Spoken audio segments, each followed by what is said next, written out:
786. Ready for another rip-roaring adventure. Ready for another rip-roaring adventure. Okay, so ladies and gentlemen, we are in Vaingate. And the last I heard, you recently went to visit Queen Clarissa of Scartabel. Have I got that straight? Or am I? That did not go so greatly.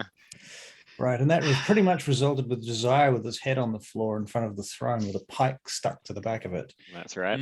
While we enjoyed delicious, delicious treats. IT. That was great. Yeah. Curiously enough, my Vaingate's Chronicle game ended with a similar situation this week, where one of the new player who hasn't had a chance to kind of get her head around the various power plays at play decided to be quite upfront and direct with a particular royal line in another place, and got herself thrown out of court.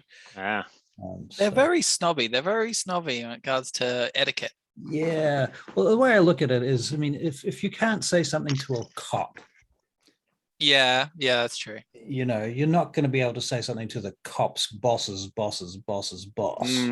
Fair. It just doesn't work like that. So that's how I see it. And the cops aren't going to let you do so either, because it undermines their position. So yeah. Anyway, especially in Australia, all learned right? to think about station. Yeah. They're not a lot of fun. So anyway, here we are in Vaingate. Now, whereabouts are you precisely at this moment in time? Ballarans, I think. Right? Yeah, we headed back. I think we went back to Ballarans. Yeah. Right, in Asterion. Okay, so you're in the Elven district of Asterion. Okay. Oh, Ballarans in the Elven district. Yeah, because we want. Oh, I lie. He's not in the Elven district. He's in Anzal. He's next to it, right? Yeah. He's in Anzal. I was going to say, there's no way Ballarin would shell out for that kind of thing. Right, quite so. Yes, he's in Anzal, the Arcane district. But that's adjacent, right? Is that adjacent? It's kind of adjacent. It's pretty close, I think. Good. I just want to hear in case there's any more incidents. That's all. In fact, unless anyone objects, we could move him just slightly to Dundar. I'm opening up the map. I don't know. Yeah, I'm opening it up as well. Anzal's fine. Anzal is fine. We'll leave him in Anzal's Anzal. fine. Okay, whatever. Yeah. Cool. Yeah. Cool. Okay, so you guys are at Ballarans, and I believe you left him there. You were going to meet him at 7 for food, I believe, was the last I heard about that. Okay with that. Yeah. That sounds good. Yep. Okay. All right. So we head to Ballarans, and we are there for food. And you're there for food, right? And as you get to Ballarans, you come into his apothecary shop, and he is at present just locking down all of his things. And you can all make perception. I want to offer him a hand if he's packing stuff up. Yeah, he's putting things away, locking up. I mean, let's do a perception check. Yeah, make perception checks. Yeah. All right, cool. Hey, well, just as we're going there, did we get paid from that guy? No, he We was haven't been taking. paid? No, Duncan. He was taking our papers, but I think I may have ruined our chances of getting paid for that. I don't know. Maybe not. I think maybe we shouldn't have mentioned that we let one of the werewolves be killed by the townsfolk, right? Is that what you're thinking? We weakened that werewolf. Thank you very much. I was thinking more of my performance in court, since he vouched for us, and then I made a real tit of myself. Well, that's true, but I mean, I suppose we can all bear that. That's fine. I'm okay with that, because I got pissed and had lots of food, so I was. What are first impressions? Indeed, they won't forget.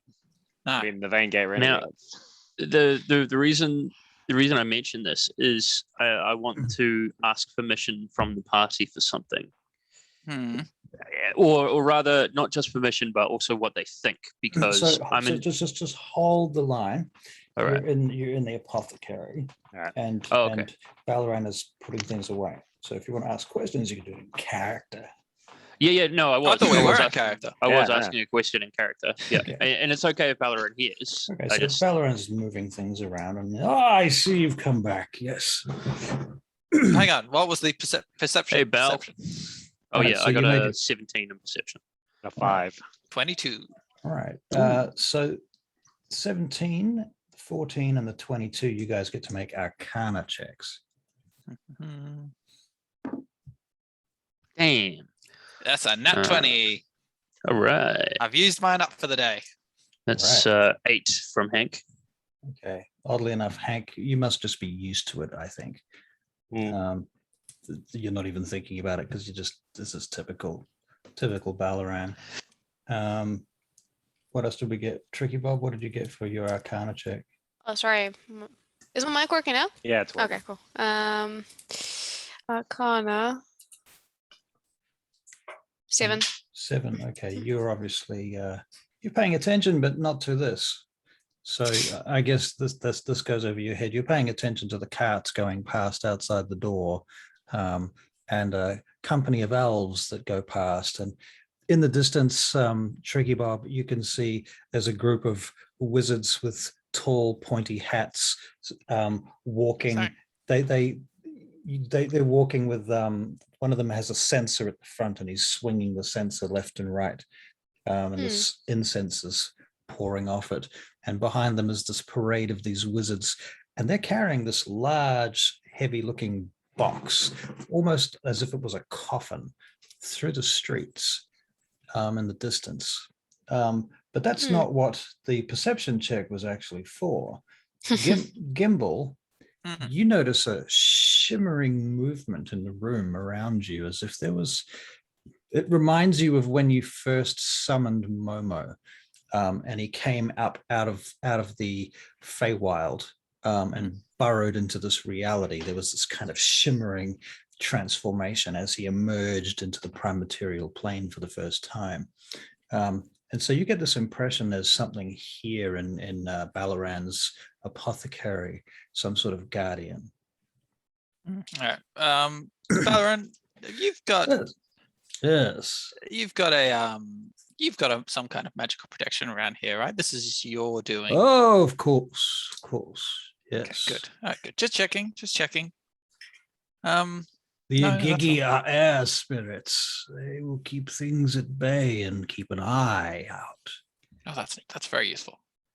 Is it planted in one place, or can these spirits be convinced to follow someone around? Oh, it's very difficult to bring them even here, and to keep them here in one place is a great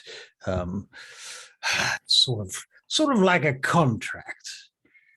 Much more difficult to have them moving. You've gone to a bit of effort, Ballaran. Are you particularly worried? Well, it's an apothecary store. I shouldn't want to leave the place alone and have someone break in and take my components. They're worth a small fortune. Where are you going? Well, as you know, I often go to the other stores to buy my groceries and things. Yeah, but you're summoning air elementals or whatever they are, air spirits, just to go down the road? Surely not. Well, from time to time, yes. I have other duties, of course. Hank, you know. Well, this is places to go, things to do. I cannot remain here at all hours of the day and night. This doesn't have anything to do with those demons coming up from the ground, does it? No. And Hank, do recall that you have been my sturdy and stalwart guardian for so long, but you've been off in the north, Balkanard, and where is that dastardly place? Greymore, you say? Yes. Only because you told me to. Well, of course, but I didn't have you about.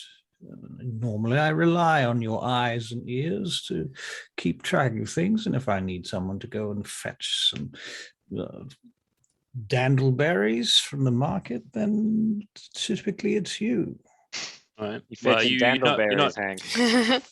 You're not leaving Vane Gate, are you? Because if you are, I want to know where you're going. No, not leaving Vane Gate. Despite all this talk of war, I wouldn't leave this place. Not unless that's why I'm a bit my jumpy. shop to the ground.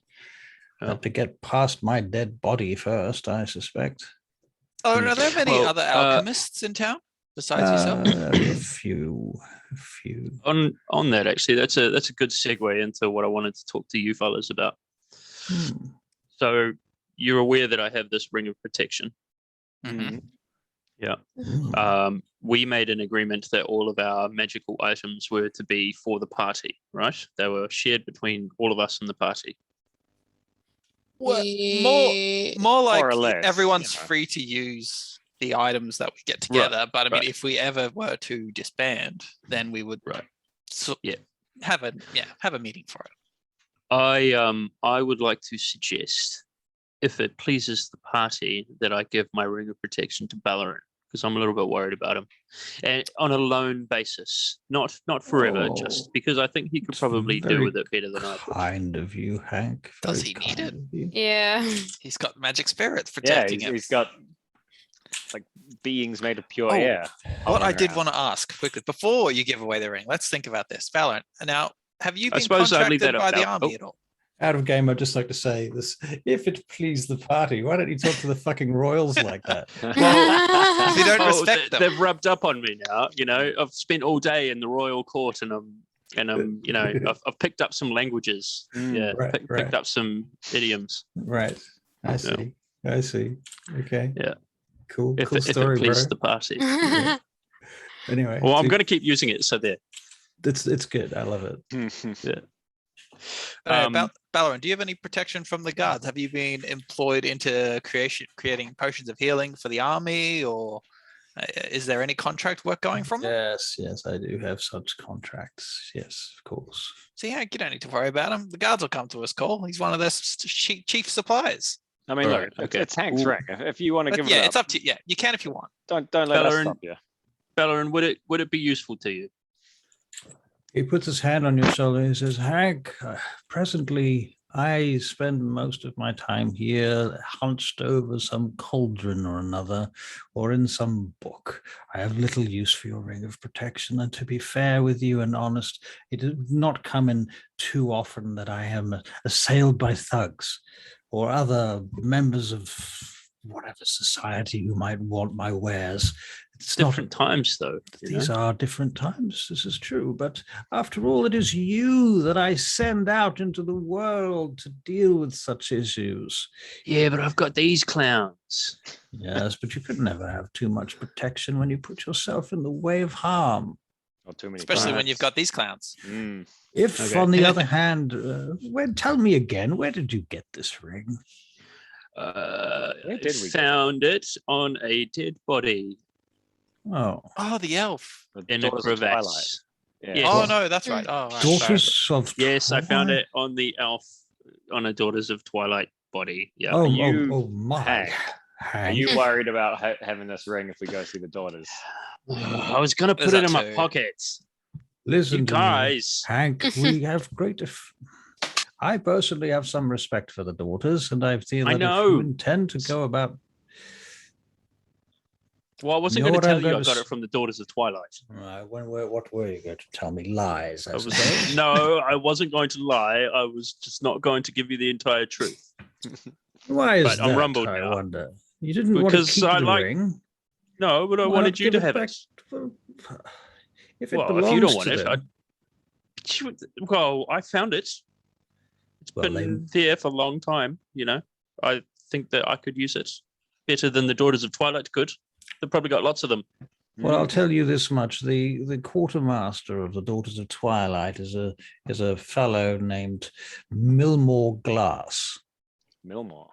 Millmore Glass. All right. He's one of the few non-elven, non-female members of their organization. Do you Non-elven, think- non-female, human Yes. man? No, not human. He's a gnome. Oh, Haha. Do you What think cutie. that maybe I could persuade this Mr. Millmore Glass to let me keep this ring of protection, perhaps? Well, I think you could try. Why not? You could. I Uh, suspect that if you were going to go and see him about it, he would at least offer you a reward for its return. I do really want to keep it. We are scant But on rewards, I- though. Do like the Daughters of Twilight are my favorite organization. But you were about to give it away, weren't you? We So- don't you- know yet. To you, And if not to very anyone well, else. then if you give it to me, I will return it to Mr. Glass. Ah, myself. no, that's even worse. Boo! No, I'll talk to Millmore Glass about it. All right. Okay, you've convinced me. I'll talk to Millmore Glass about it. What else did you promise. find on these Daughters of Twilight? The box that we discussed. You haven't truly told me too much about this, have you? Good on Josiah. Or have I Now the already cat's out of the bag. forgotten? Now the cat's out of the bag of holding that we found. You kept a Daughters of cat in a Twilight. bag of holding? That's just terrible. What were you thinking? We didn't keep a cat in No, the bag no. of holding. That's murder, Gimbal.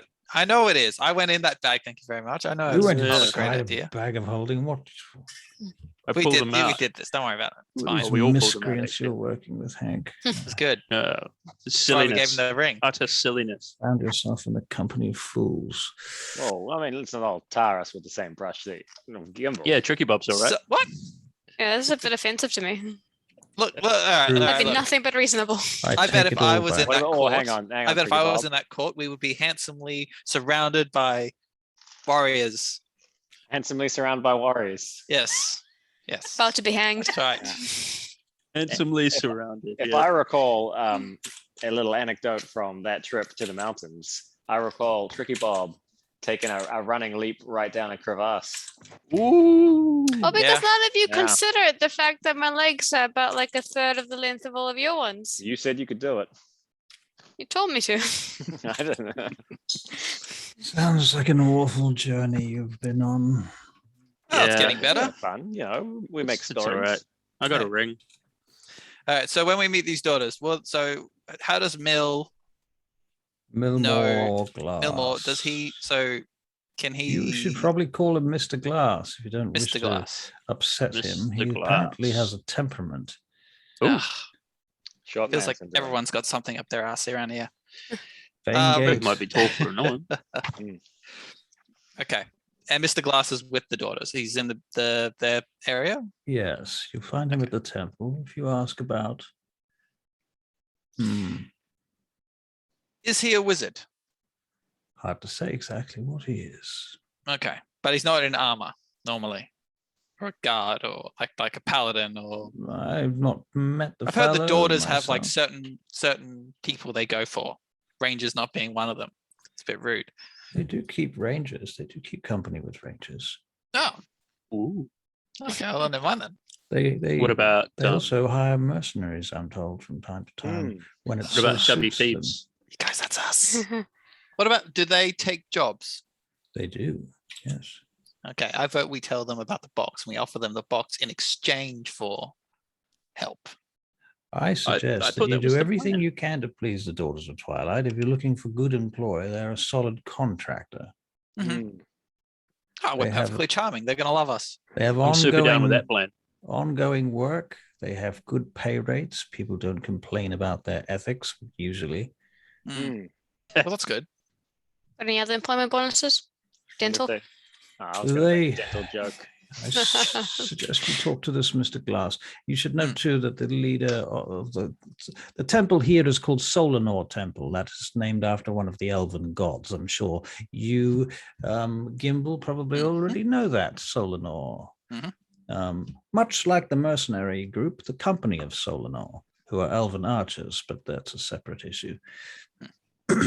So this is Solanor Temple here in Vaingate, and it is ruled, or should I say not ruled, but run by a madam by the name of, what was her title? Seneschal, I believe. The Seneschal, her name is Ialanthra Imdrael. Let me write it down for you. Analenthra. Okay. Ballarat, just on the topic of the elves, have you ever taken an interest in the Raven Queen at all? Myself, Hmm. the Raven Queen, Just out of curiosity. interest in her. Because it No. sounds like boating in the Shadow Kai, our experiences with the Gimbal, drow, but the Raven Queen's goddess of death. Death is known to be a part of life. One cannot go one's entire life without passing beneath the shadow of her wing. What about the ones who seem to want to pass that death unwillingly upon others? It seems to be their way. Well, I can't Extremists. speak for those extremists myself. No. That is not something I have any direct experience with myself. There are a few cults of the Raven Queen, but certain churches and organizations do acknowledge her presence and existence and even necessity. Okay. No, thanks. I'm just curious about certain people we've come across in certain instances with ravens. Quite a lot of ravens. And again, I just dumped you some names into the chat. Yep. Already. Oh wait, into Discord or No. I've got Illa. Oh, God damn it. Iolanthra. All right. Well then, what time is it? We're closing up, right? All right. So dinner and then tomorrow morning, daughters. Dinner, booze, and also these potions. Now, I was logging up so that we could go out for dinner, as we discussed earlier. Where sounds are we great. gonna go? Oh, yep. I thought I would show you a nice little place over in Isbit. Yeah, sure. Is bit. Yes, oddly enough, just near the Daughters of Twilight, if you were so inclined. But that being said, visiting them at night time, well, of course, I'm sure they won't mind. Just near my old haunting. You know, Well, maybe we should. I could visit the daughters at night. Yeah. Yeah, before I'm here. Oh, wait, before or after glass the of meal? wine, perhaps. Maybe a cheeky wink. Okay, yeah, let's do it. Let's go now. Who's got the bag and the box? The box and the bag. I have the Desire, I box believe. and the bag and Good. all the things, all the accoutrements. Okay. We're going to have to cross the Asterion Bridge to Kavnarim. Depending on. Yep. Well, let me see. Perhaps Kavnarim might be a better place to visit a tavern. The place I'm thinking of in Isbit is a little far. And we'd have to go through Nort at night time. I'm not a big fan of that place. What about the Droob? The Droob at this time of night, dangerous or? Well, the Droob is a merchant district. Yes, So I would think yes. Yes. Sneaky merchants. Very well. Let us eat down in the merchant district by the river. Lovely. Very good. Okay, so off you go, and you begin your quest. To the daughters. To the daughters. So you're going to go to the but daughters food first. first. No, I thought we were getting food Droob first. We're going to the Food Droob. first. Yeah. Right. To the Droob. To the Droob. The Droob to get some groob. Right. Thank you. Very good. Thank you. All right. So as you get to the Droob, you see, Iolanthra. he points out this place, the Laughing Fish Tavern. How about that? Sounds hilarious. Let's do it. Yeah. And of course, out in Okay. front of it, there is an image carved of wood of a large fish that appears to be very, very jolly indeed. And it's, blue and yellow, and there's people coming and going. You can hear singing and even some dancing coming from inside there, footsteps, feet dancing. All right. A lively place. Sounds lovely. Yeah. And Is it a Monday? Is it a Monday? Actually, we've got a calendar. No, the calendar, it was like. We do have a calendar. Where's my... Yeah. What day are we? This will be funny. Is it still the 6th? I think it is still the 6th. It's Still not- 6th. It's just PM now. All right. All right. So So it's a Saturday then. right. Does that line up?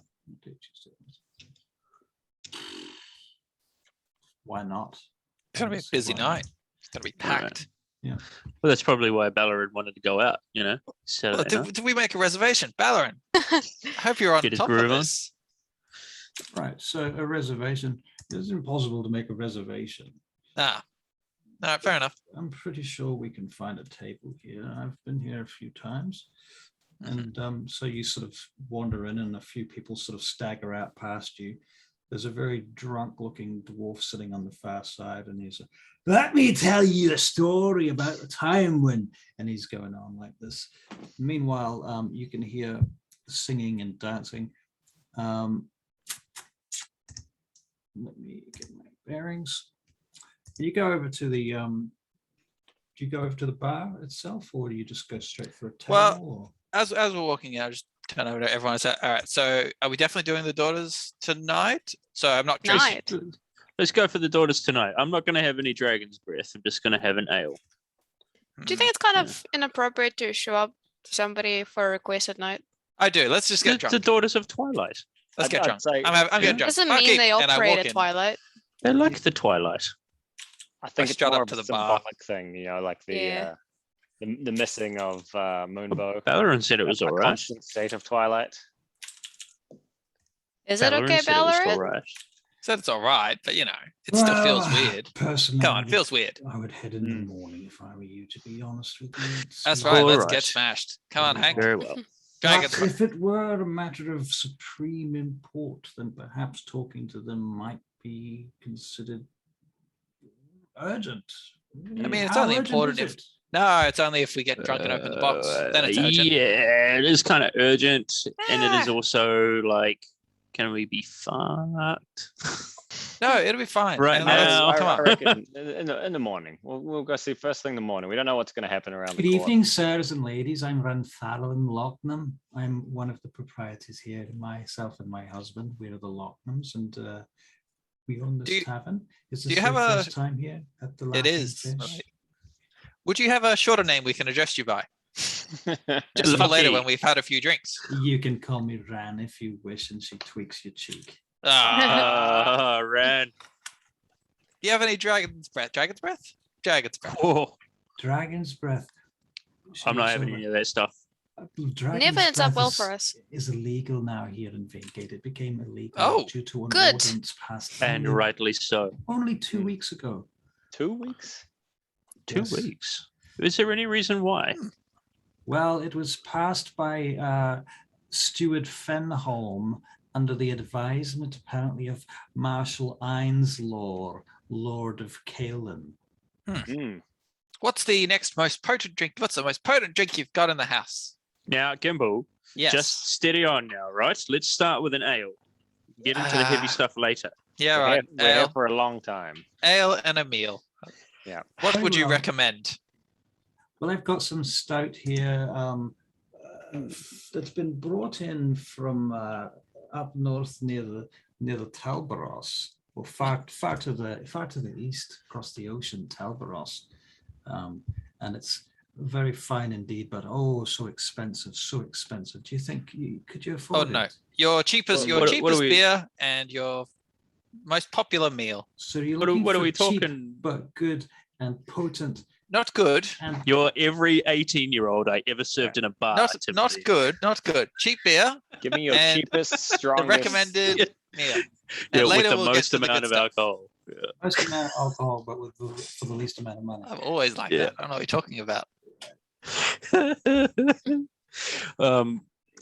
Tell me more about this Talbaros stout.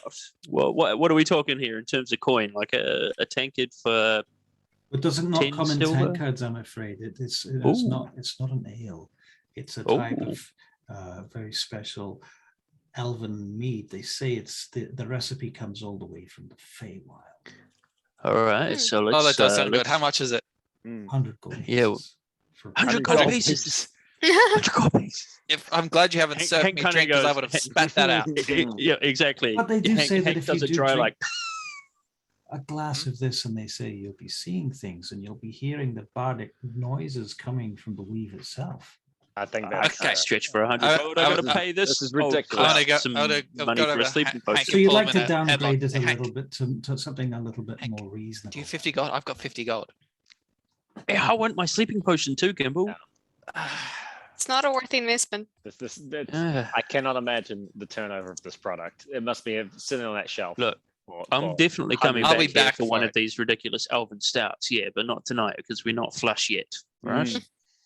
Yeah. When we're flush, I'm coming back for one of those stouts. All right, fine. I want to see I ain't things. doing that, but yeah, 100 right now I want a sleeping potion. All right, so we set. Yeah, we're at the I can bar. sell yeah. you some Fardal stout for much more reasonable prices. Would you like a gallon for 2 silvers or a mug for coppers? 4 coppers. 4 coppers. Oh, Gallon, please. Yeah, I'll have a gallon. Let's go by the gallon. I'll have a gallon. Right then. Yeah. Right then, she turns and she shouts out across the room. She's Hannes, bring us a gallon of stout. And three gallons. I've deducted my 2 silver. Out of game, I think a gallon is quite a lot. It's like a small barrel, isn't it? That's going to be great. Yeah. You reckon it's good for all of us? For that 2 gallons. 2 gallons. I You mean, we can got always Valorant get as well. more later if you want it, but Fine. I do advise you. All right. If you're planning to drink it, you can share it with the rest of the crew around here. All right. Well, 1 gallon. We'll go for a gallon. Yeah. I'm not trying to talk you out of buying gallons. Don't get me wrong.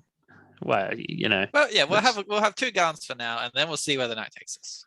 All right. Fair Excellent enough. plan.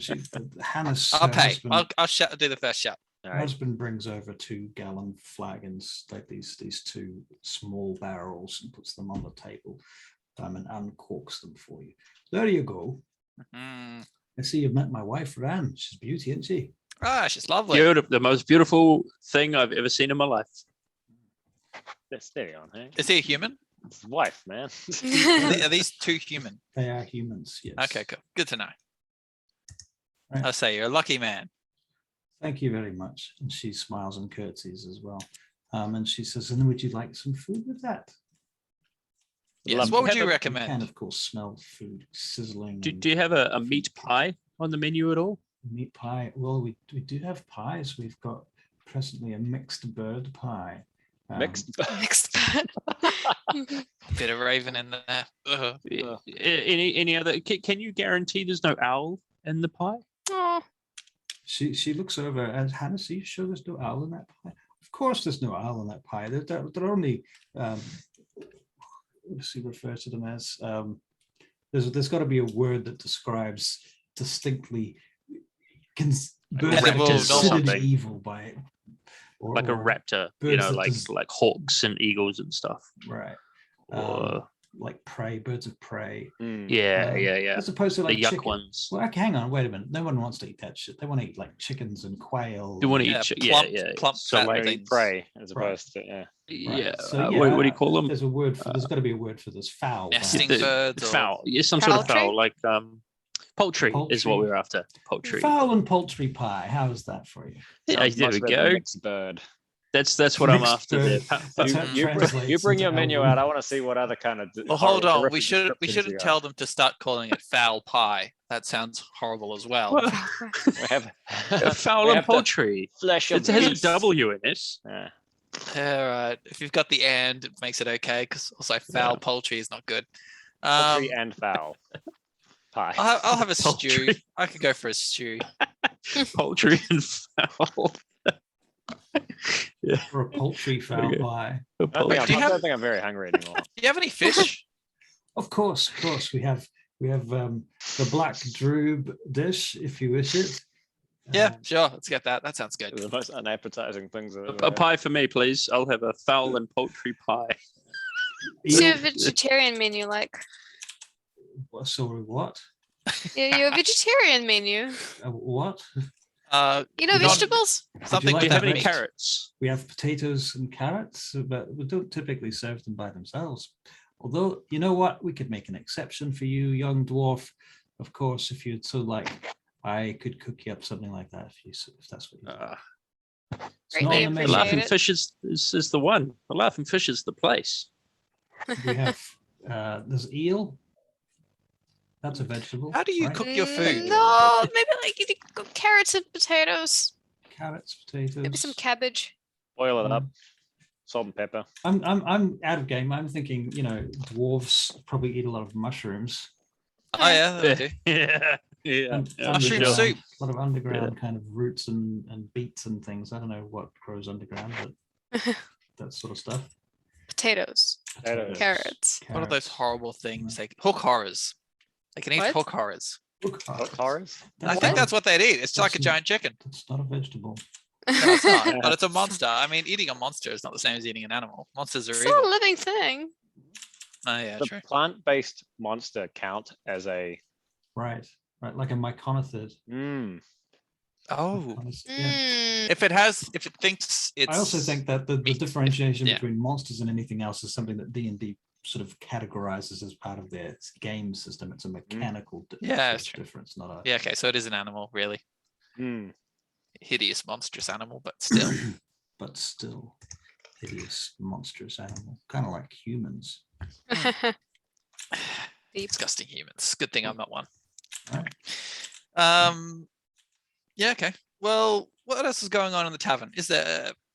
What's that drunk dwarf doing? Well, he's busy telling his friends there a tale of high adventure, and how he went to a place deep in the Ungor Mark, and he crossed through the Banakayan Mountains and traveled through the Ungor Mark, and on his way back he found a city at the end of the rift that he calls it Gabura Nox. And he says it was inhabited by a strange species of creatures he had never heard or seen before, that were like half human and half draconic, with scales for skin and strange eyes. Strange eyes. Yeah, we know someone with strange eyes. He said that but no scales, though. The city in which they lived, they had these huge birds that would allow them to travel up and down and around the rift in Gabura Nox, and that he was taken to see the relics of an ancient dragon that was hidden in a massive cave, and the bones of the dragon were made of pure gold. Could I roll insight on this guy? Does he seem like he's telling the truth? You can make an insight check. Yeah. Well, while he's making his inside check, I want to lean over to Ballarin. I'm assuming Ballarin's ordered some food and he's helping himself to some ale as well. You know what? Can I make your insight check for you? Oh yeah, sure. Because otherwise, I just rolled and it was good, but you know what? Well, what was your roll? I'm curious. 17. 17. I'll tell you what. You make an insight check. That's your 17. All right. You're pretty sure he's telling the truth. I think this guy's on the level. Yeah, amazing story. I mean, he's a Tricky Bob. Can you get under the rift using dwarven roads? Is this what this guy's saying? No. Nah. He says, and he's saying, okay, so he's saying, and as we crossed towards the rift, there was this huge plain of black glass with spikes driven up out of the ground in all directions.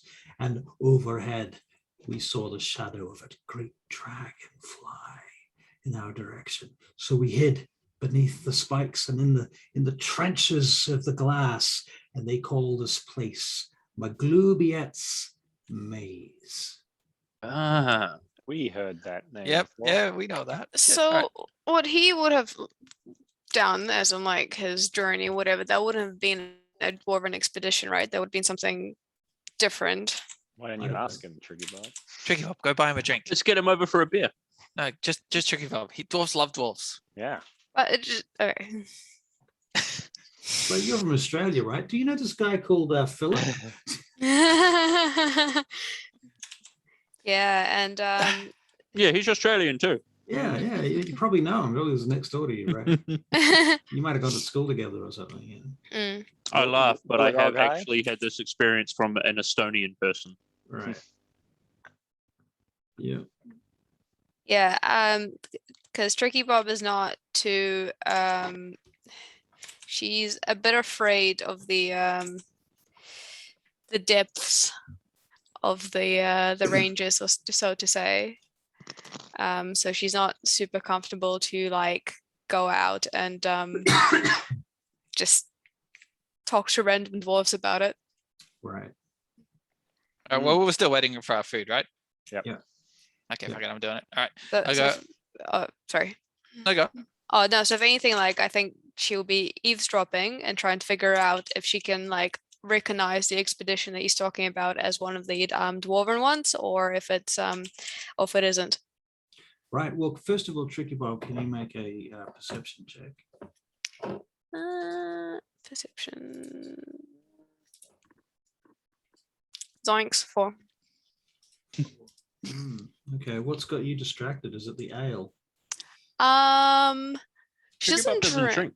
Yeah. So But I think like again, like she is quite on edge hearing about this dwarf potentially talking about going down into the Barakine ranges or so yeah, on. well, beyond the Barakine. Beyond them, yeah. So she is a bit shaken up, I think. He's talking about crossing over into the Orcan Empire, Mm. and then going beyond that to the edge of the rift or to the rift, where very, very few people have gone and returned from. And the few that have returned have been changed and a little bit special afterwards. They've claimed to see things that nobody believes, pretty much. Now, are his friends, the ones he's talking to, do they seem like they actually know him? Or is it that situation when someone's really drunk at a bar that he always goes to and it just starts harassing strangers? There are a bunch of humans, and they're sitting around listening with open ears and wide eyes. They're quite young. Okay. Hank, you're a human. Go Yeah, go over there. There's actually two other dwarves at that table who look quite young as well. You guys can all make perception checks. Tricky Bob's already made a perception. Oh, right. Check, That was my 4. 20, not 20. Wow. You're still rolling 20s this time. On a roll, wasting them all. Yeah. Yeah, wait till you get to combat. It'll be 3s and 4s and 1s. What did we 13. get there? 13? 17 from Hank. Okay, Yeah. so who got the highest there was probably, I said nat 20. Gimbal, right? Gimbal. You notice that these 3 dwarves are all wearing slightly similar robes. They all have I think maybe it's Tricky Bob's got her back to them. That might be what the problem is. For the table is just turned in the wrong direction. And so Tricky Bob sat facing the wrong way, maybe not wanting to talk to the dwarves or acknowledge them at first. Are they sitting in like a big round table, or are they at a bar? It's a square table. It's a big square table. Like a picnic table. All right. But so they're not like everyone's there listening to them. Are they're all sitting down, they've all got food, drink, so they've all came here together. You're not sure if they came here. Okay. Together, but certainly the 3 dwarves all have the same robes with the same hood. You can't really examine it very well, but you can see they've got the same blue and purple and gold colors in them. Would I have seen these colors in my treks in the mountains at any stage? Well, as it so happens, you've seen them because Tricky Bob's wearing them. Oh, check him out. Turn around. Just a kicker. Ah. Okay, Why? Turn around. Look over there. Look. Just look at them. Perception check with advantage, Tricky Bob. Just gonna notice someone wearing the same outfit as her. Right. With advantage. Okay. 19. So the guy that's talking, the one that's talking, has a symbol of Moradin about his neck, and so do the other 2 young dwarfs, who you recognize immediately as being acolytes of the Temple of Moradin. And so this dwarf, the main one, is either a paladin or a cleric. You suspect, or some sort of priest, perhaps. Yeah. It's not somebody that I studied with. Probably just an entirely different group. It's an entirely different group, but you may or may not have seen his face before. Should we just make a random check? Do you want to roll me a d20? 20 says that he's like your fucking brother-in-law. And 1 means you've never seen him or heard of him in your life. Okay. 11? 11? You might have bumped into him, but he seems familiar, but not so familiar that you know who he is or even his name. Have they noticed me? Have they noticed you? They look over and 2 of them sort of nod in your direction. Give a little wave. They make the symbol of Moradin. What is it? I don't know. I just made it shit I up. like Ninjutsu. that. This is really threatening now. It probably ends up with something that looks like a hammer. It's got to be a hammer, right? What is that? Give us a hammer. No, that's first. timeout. I mean, this will Okay. make sense, but oh yeah, that's good. Wait, this. I like Josiah's one actually. That looks like. Wow, that's Oh, good. yeah, yeah. Yeah, that's the one. Isn't that like what Could be on an some angle.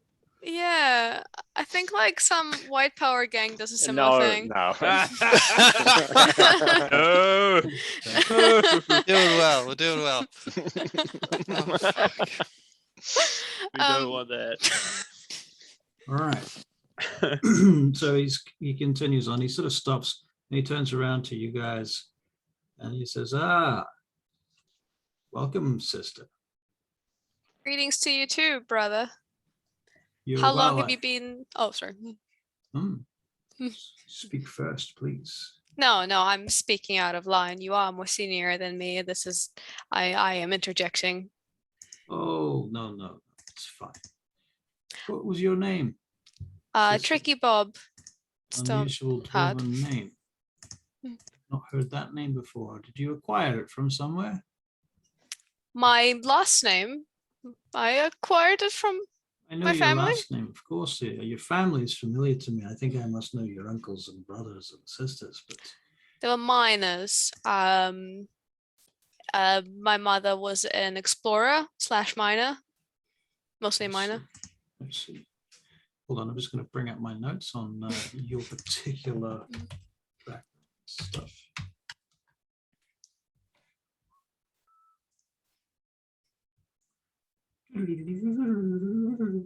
That's my Batman music.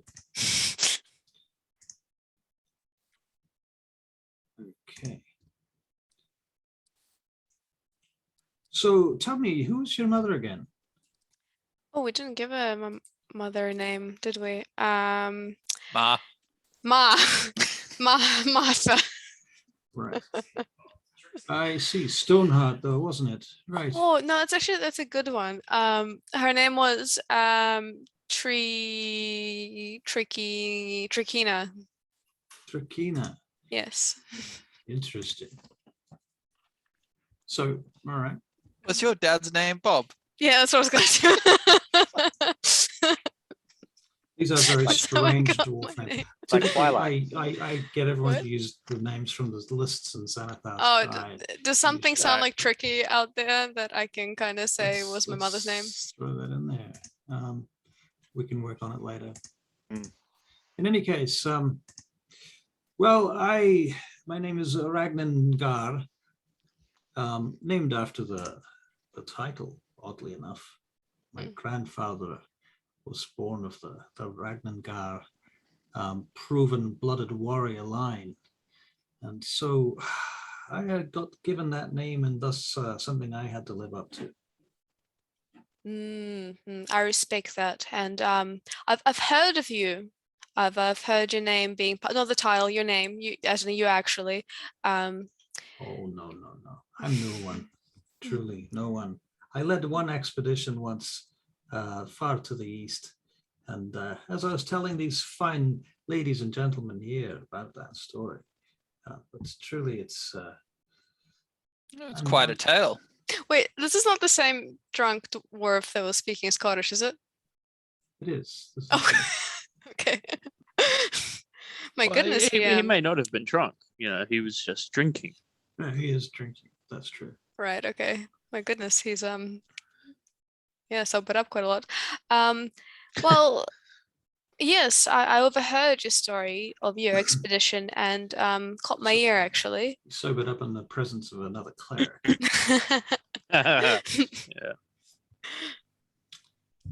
Yeah. Yes, well, that's that expedition. It was a long time ago. 40 years now, I should say. Oh. Damn, I was hoping that was sooner. The dragon did you see the dragon or just its shadow? Oh, eventually we got to see that dragon. It ate one of our members as we cowered in a cave. And it came down its great blue scales, and it churned lightning from its mouth, and it tore away. Poor, he names another dwarven name that I haven't got on the tip of my tongue right now. Took her off, ripped her in half. Later, I was to discover from the Orcan tribes of the region that they call that dragon Mesariah. Mesariah. What were you sent there to do? Well, initially we went there for one purpose, but we'd been sent for it was was a secret mission at the time. And I cannot disclose the true nature of that mission, only a few of these details.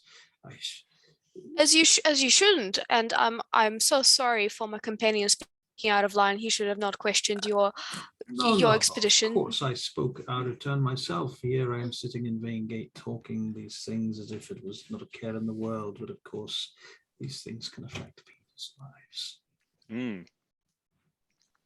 How did your quest end? Well, we returned back to the Banakaya eventually. It was a long trek, and we had to we had to fight some of the Orcan tribes and others that we made negotiations and pacts with to get through the whole region back to. We went back via the Kobandur Pass at the top of the Angkor Mak, beyond the lake. Did you accomplish your task? Sadly, there was only 2 of us to return. The rest of our trek was demolished. We made it as far as that so secretive city that I told you of. Strange creatures. We called them Dragonborn, but who knows what their true names are.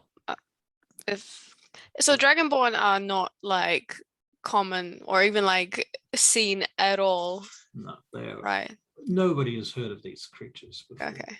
But have they heard of creatures that are like human but looking kind of dragonish? Not really. Just haven't given them a name. Not really. Okay. No. Right. What about like lizard folk? Are they? So the lizard folk in this world, they are very, very, very small in number, and they live in really specific small tribes in the middle of nowhere. Right. And they are one of the races that are said to have been in Zidariel since before the dragons and the giants. Oh. So if they've seen a dragonborn, would they normally mistake it for a lizard folk, maybe? Probably not even, because most people wouldn't even know what a lizard folk was. Okay. They'd be just generally freaked out by what the hell is that? They'd be freaked out by both. Yeah. Both of them. Okay, cool. Yeah. Master cleric. Yes. Cleric. No, the master. The master cleric. The other Everyone not chuckles. yet to change the rank of master. Yeah. You mentioned these people's eyes being very strange. What do they look like? Strange metallic eyes with a. How do you describe it? Like as if there was a reflection inside them, with a hint of metal and fire. You guys are going to think ill of me again, but I'm going to ask the question anyway. The dragonborn that you discovered were, I mean, I've heard tales that they take an aspect of specific other real dragons, so they have the same. So that again, where are you getting this information from? All right, sorry, right, damn, no, that's true. What I wanted to ask was, are they all the same? Were they all the same, like, color? All the dragonborn that we witnessed, they were of mixed colors. Yes. Okay, so they're not all blue, like the big dragon. Oh no. But I can tell you this: they have had a very long and ancient relationship with that dragon, the one they call Mesariah. For they have some sort of pact with it. Mesariah will not enter the rift, so they are safe in their city. Instead, Mesariah will scorch anything that comes near the Maglubiet's maze. We were very, very lucky to avoid that creature. We went through secret tunnels beneath the ground we discovered there, dug out by these creatures they called the Kruthic. These were huge abominations with claws the size of like great swords, and pincers like blades and axes. They dug these tunnels through the ground. We crossed an ancient underground river there, and we found. What did we find? It was a lair there. Sounds like an incredibly perilous journey. Very, very perilous. One of our members fell into a chasm not to return. Another one was ripped in half.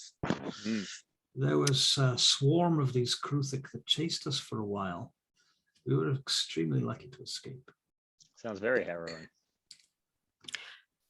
Would you go back? Would I go back?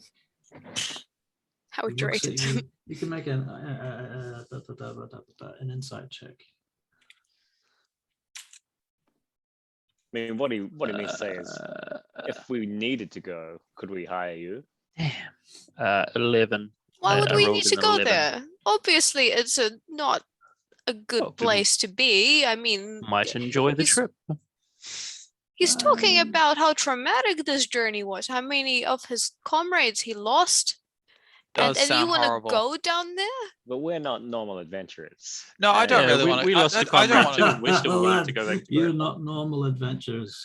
He stands up and comes over to you, Josiah. He takes your shoulder. He says, "We told ourselves that story." I mean, I don't really want to go that way. That's fair. I'll take Tricky Bob's side on this one. I'm just keeping notes up here.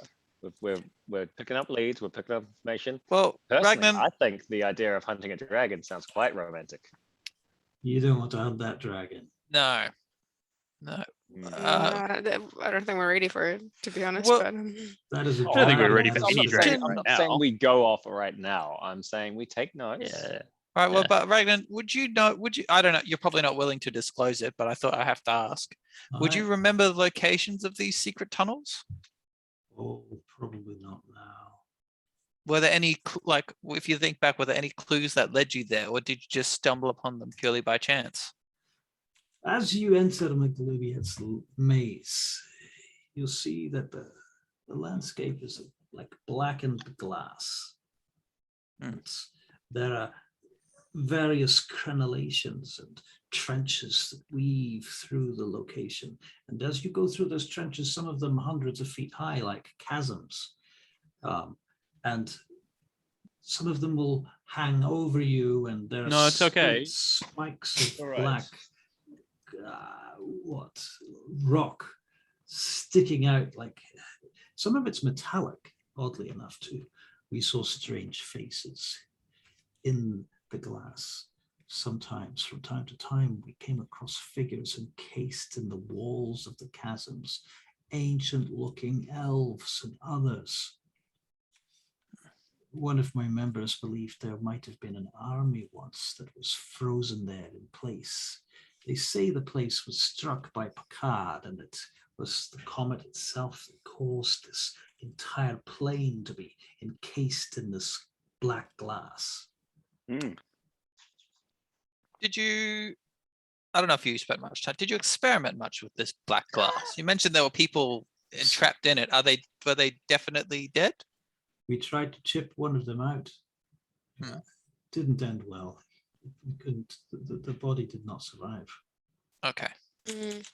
Just thought we might have an army on our hands. It would have been very useful for a few things. Chip them out, and they'll be as good as new. Wait, So black magic crystallized shit glass. All right. So this is all very, very great, but I'm quite hungry.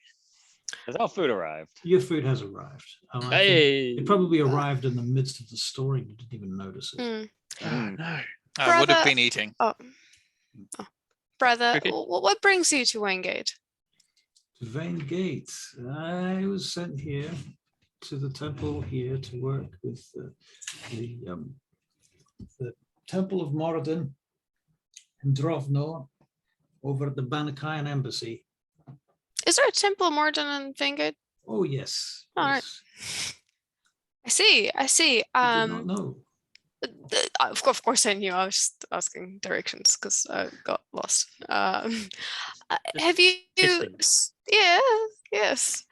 Have you spoke to Madrid before you left? Madrid out of game. Who's Madrid? She was my mentor. She was the councilwoman and the Madrid. You'll have to remind me. I'm not sure I know Madrid. a Huskarld. She was a councilwoman. Right. Scarled. Madrid of the council. Oh. Yes. Far above my station, I'm afraid. Ah, I see. How is she doing? Oh, I should say she's well. It's good. I've not been to Banakaya in 13 years. Oh, right. I thought you were sent out recently. I'm sorry. It's been a long time since I was. I see. No, I'm stationed here in Vaingate nowadays with the temple. I have duties here as essentially we act as diplomats to the humans. Oh, you got any job openings? Perhaps if you're looking for work with the Temple of Moradin, of course, I can recommend some things. Certainly, we do certain special healing missions. We have a small cloister of dwarves heading down to Twaddle in a few days to do some cleansing and healing among the halfling folk there. What's happening with the halflings? Oh, it's just a diplomatic mission we do every few weeks. We send someone down there just to make sure everyone is well, heal the sick and injured and that sort of thing. The elves don't make it down there too often.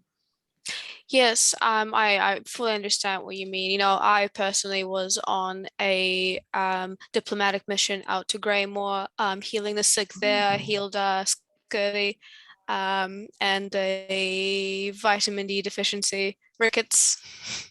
And also black lung. I healed a black lung. Oh, good. Yeah, good. it's real pandemic out there. You also healed a woman with rickets and Belkanard, didn't you? Yes, yeah. It was on the same trip, just thought I'll stop by, help the misfortunate out there as well. I'll certainly commend you. Also, you should know that if you've not been in Vaingate too long, there's down in Drovnor, the whole Dwarven Market District is there if you're looking for arms and armor and tools or anything metal. Of course, we have there's many workshops. Many of our kin live in Vaingate. So what was it called again? Drovnor. Drovnor, of course. Is that close to the temple?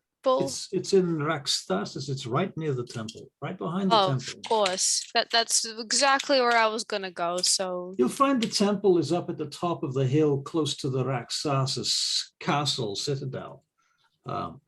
In the closest ring of the Raxthasis citadel at the top of the hill, you'll see the temple, and heading down from there, you'll see all of the dwarven locales. It's quite close to our old friend. What's his name? Very dodgy guy. Giselle. We could pay him a visit. That would be great. And yes, I was planning on doing that anyway, so that's just good to know. Aye. Well, it sounds like you've been out and about and seen a thing or two then. So I congratulate you, and you should certainly come to the temple and have your blessings made and so forth. Attend one of our convocations to the old gods, Moradin and so forth. We'll see you there, brother. Very good. Very good. I probably should head back to my room now anyhow. Oh, you're staying at the Sun. This is where you have been living. I like to keep good. I like to keep a room here, particularly on certain nights of the week. Saturdays. One does not wish to cross the entire Droob in the middle of the night after one has had an ale or two. One is likely to have one's pockets picked. Oh, yes. Does it get particularly rowdy here? Can get quite rowdy, and the Droob is known for its gangs. Oh. What have I got in my pockets? Can I join a gang? Are you asking? I say that out loud. Like, is this one of those riddles? What have I got in my pocket? Yeah. Have you heard of the lepers of Nort? I've heard of the lepers of Nort. The lepers of Nort are among the most prolific of the gangs, and they come down from their namesake region up in, or should I say down? Lepidum. Down in Grenaldare, they come up from Nort and into the Droob. Frequently, they occasionally make war with some of the other gangs on streets in the Droob at night.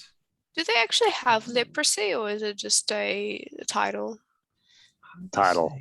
I think it is a title. I think it is. Maybe they call it that because they cut your limbs off. I mean, it's The highly liquor's gonna get you. contagious. We should really contain them, right? It's a title trick, Bob. It's to make them sound like they're odd. Gross. Like they're Yeah. gross. Yeah. Mm. Otherwise, their limbs would be rotten off while they fought. Not the most charming thing, is it? No, they're not the most charming I of think it'd people. be funny to watch. Yes, well, there's many jokes about the lepers of Nord. If you throw them in the Druid River, they turn into stew. Yucky. It's really gross. There's a very bad joke about the stew of this location here, this fine establishment. Don't say that too loud, or I push my food away from me. No, not Ran. I'm done. I'm done eating in this place. Not Rand stew. Right, you are. Right, you are. Right, I'm off then. If you'd like to come to the temple, I'll certainly find you there, and you can ask for me by name. Good to know. Roland. Is it Roland? No. Ragnan, I thought. Raglan? Ragnaran. Ragnaran? Ragnarok. Double checking. Ragnangar. Ragnaran. I'll tell you what, I will take DM's fiat and change his name to Gatorum. Oh, Torum. Yeah, that's Torum. great. Is that the last name or the first name? Torum. Wait. His name was a title, wasn't it? Yes. Is Gatorum a title? It is not. I'll tell you what, his name is Gatorum Ragnangar. How about that? Okay, cool. Gatorum. I'm not writing it. I'm not writing it. He's dwarf. Master That's cleric. right. It's there. Gatorum Ragnangar. Excellent. Well, it's got a double R, right? So it's got to be the trill. Right. Yeah. Yep. Yeah. Well, yeah. If his mates stay around, I'll shout them a gallon. All right. So you guys are progressively getting drunk. Do you get up to anything in particular this evening, or could random encounters at you, or what? Could I cast my eye across for anyone who's particularly shifty looking? Shifty looking. Shifty looking. Make a perception check. Okay. I'm probably busy, like catching up with Bella and just talking about old times. Right. Yeah. I want to ask Ran how much a room is here for the night. We're here for the night. I don't want to get robbed. Now that we actually have money on us. Shh, don't say I that. have very little money though. I think I still have money. Wait, do I? The cheapest room is 7 silver. 7 silver pieces. It's a modest Might be a good accommodation. idea to get a Yeah, it's an to investment. get a room actually. If you Yeah. want to go for it, like they have one large suite upstairs for the wealthy. No. Which would house all 4 of you. How much is that? Yeah, it's set it up. This is 100 gold again. It's not 100 gold. It is a modest 4 gold pieces. 4 gold pieces. That's wait, one how- each. That's But one gold 7 piece silver. 7 silver 10 for a silver. single. But it's nicer. and we all get to spend it together. And it's Yeah, also- right. Wait, is it's it 10 also silver is upstairs a as gold? well. Yes. Or is it? Yeah, 10 silver is a gold. Oh, I thought it was 100 silver. No. Oh, okay. 10 silver. Yeah, no, 10 man, silver. that's good then. All right. Yeah, let's get one of those rooms then. Sounds good. I'll sleep on the floor so Bella can keep on the bed. So you're Very getting nice. So I mean, is that one room for each, or 4? you're getting the big suite, The big big suite. suite. right? Yeah, the the big suite. laughing fish special. Yeah. the trout room. Right. Right. Yeah. Is it an open kitchen? Can we see into it, or is it behind some door? It's semi-open.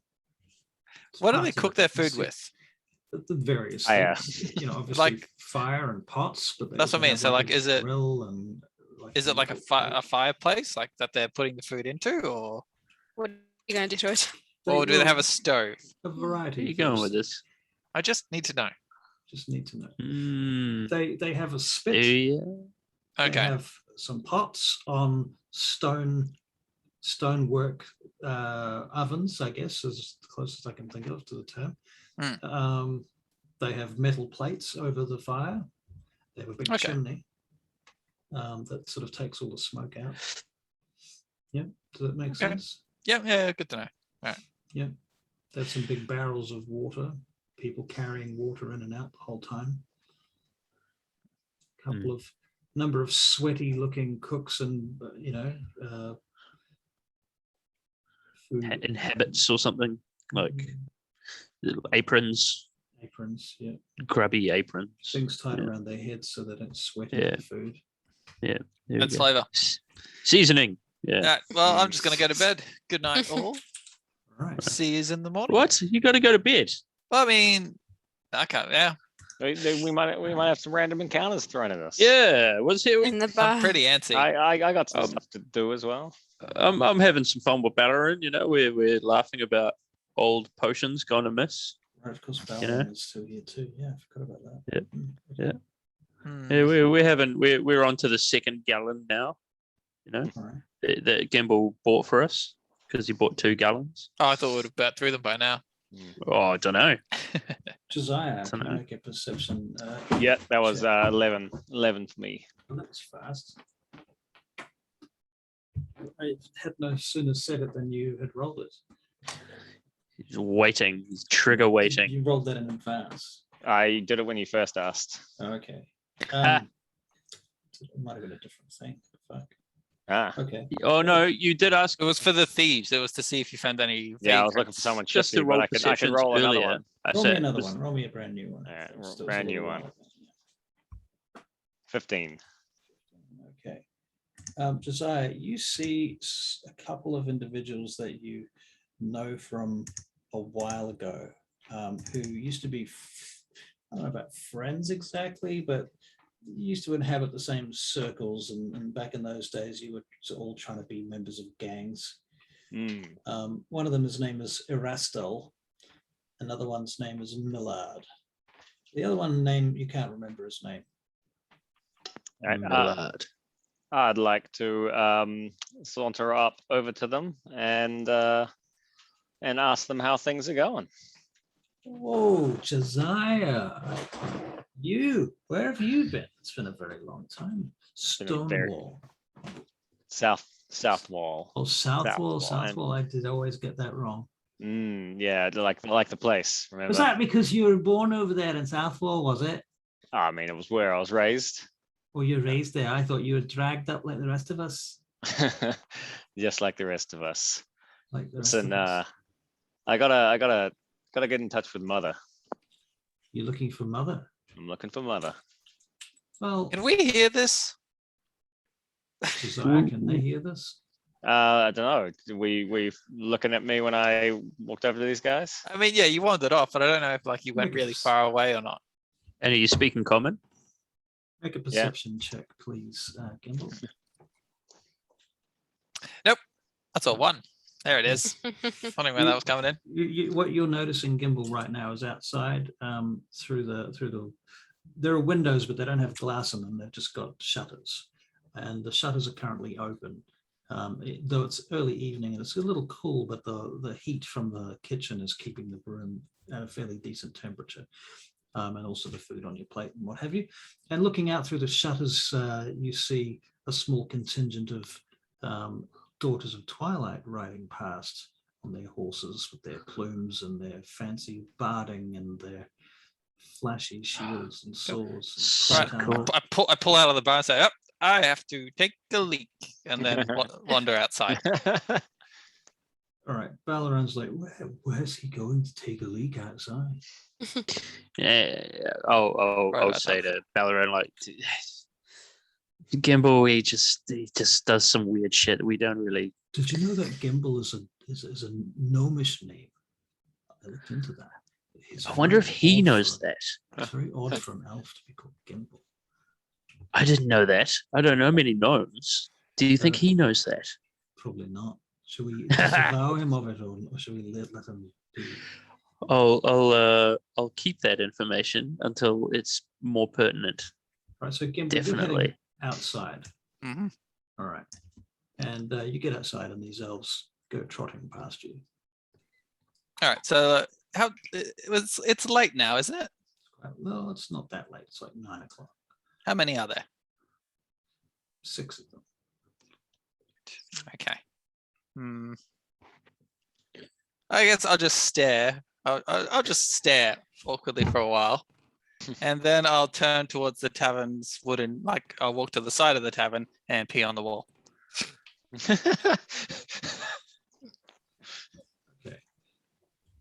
Two of these paladins notice you as they ride past, and they look at you and they look away. They don't really give you any heed. You're just another passerby. They don't look down on you. Oh, good. They just look at you, just like good. as if they notice you. But then you go to move to go and pee. Mhm. This is when they're gone, or is this like I think After, pretty much like I it would be was after they're watching gone. as they rode by, so it was after they're gone. Okay. Are you doing this stealthily at all? No, I'm drunk.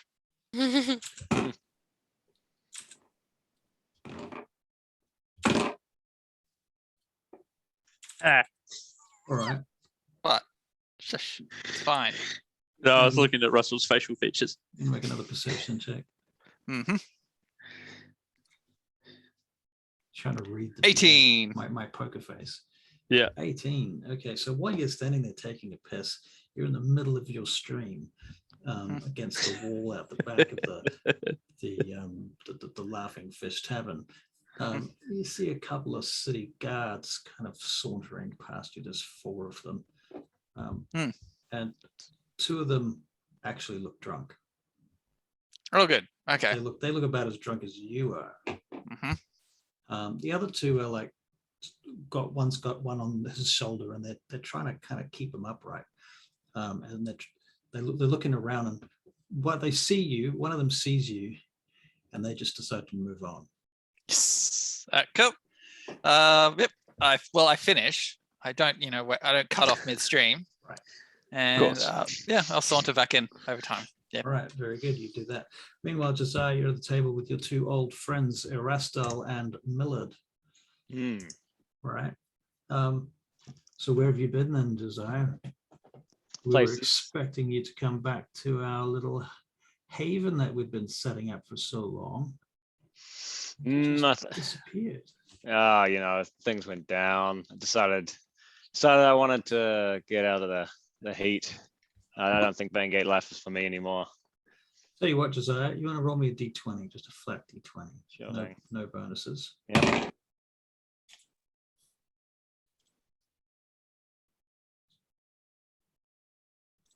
Five.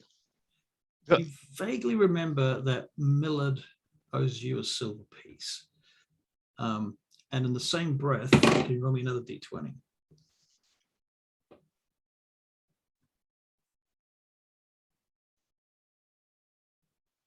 $17. You believe you owe Erastal a silver piece. Okay. Long story. Story. Back in the day. Yep. All right. I'm just gonna realize that that's completely cost neutral for me, so I'm gonna ignore that. All right. Millard, I need to Millman, Mill dog. Mother, how can I get in touch with her? Where is she? Well, you'll see her down in the Druve near Market Crossing some days. This time of night you won't find her. But if you look for the children, the urchins, if you pay the urchins, they might take you to her. Easy enough. Do you think? Erastus says, "Wait, you can pay me. I can do it for you." Well, no, we got to give it to the urchins. It's the only way they make their money. You taking coin out of the mouth of babes. So I am an urchin.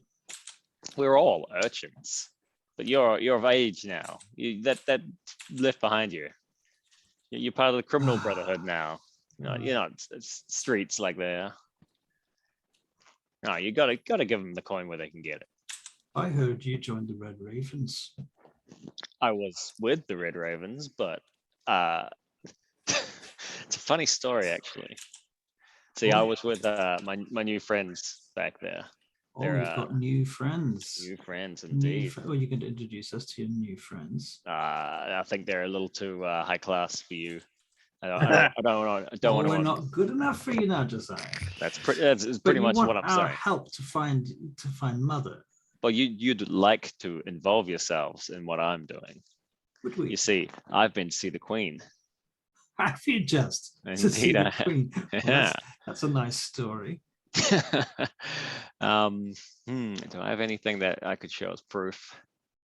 And did she take you into her arms? Did she take you to your bed? The Queen is 9 years old. What? 9 years old? That's a 9. lie. Of course, that's ridiculous. Have you seen the Queen? Well, no.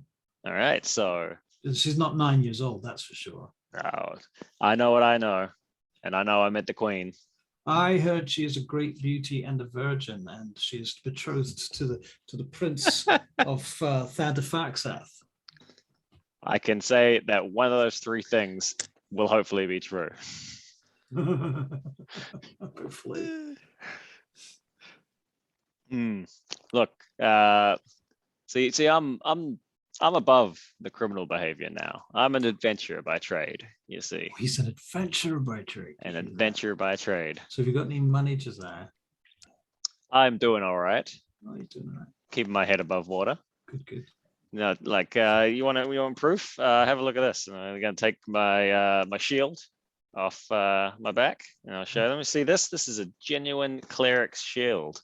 That So you're a cleric? I'm not a cleric, but I've befriended a cleric. So what? The cleric gave you this. You're carrying that shield for the cleric. You're the cleric's servant. Yeah, that actually makes sense, he says to Millet. We all got to start somewhere. So you're a lackey. I'm gone from self-employed to lackey. Calling that moving up in the world. Oh, but he's an adventurer. Went to see the Queen. You guys are assholes. That we are. Yes, that we are. That's true. We had some good times, haven't we? Yes, we had some good times. 1 or 2. Beyond this this dealings with Mother, I heard there's been some attacks in the city recently. What do you guys know? Yeah, there's been some fires, particularly. Fires? I've heard monster attacks. Well, nobody talks about that. Talks. It's very unlikely that that's true. Those stories are very unlikely to be true. You haven't heard anything? I've heard stories, of course, yeah. Huge monster to some sort of massive demon dog with spines on its back and 15 tails and 3 heads and a bajillion teeth sticking out of its mouth that breathed fire and lightning. And there was a bunch of guards that got smashed up by it up near the palatial district, I think. And some word of that. There's been a couple of ships been burned down and they've gone missing. Ships burned down. Oh yeah. Where's that been? What in the main river by the Drub? Just here. How often? Whose ships? Well, whose ships were they again? Can you make an insight check? Yep.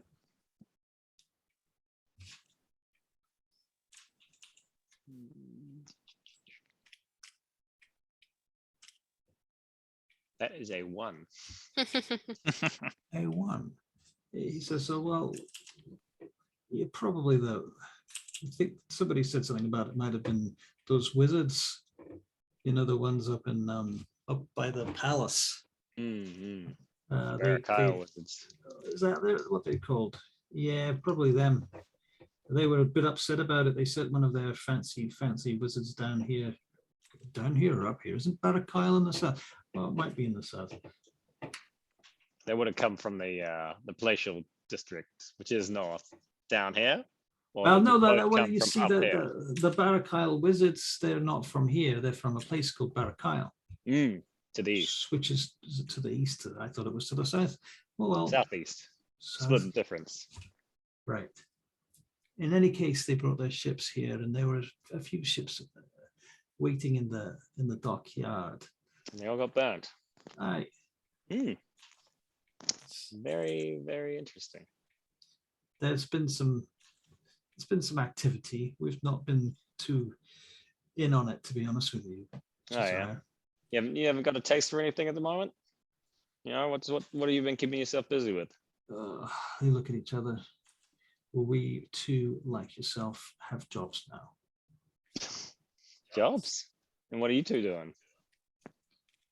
We've got jobs. We do things. We're and one of them, the other one that you haven't spoken to before, the one whose name you don't know, he says they're stirrers. Stirrers, like Shut up!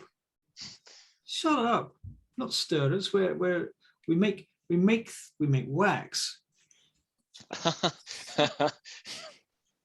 Wow, you guys have gone straight.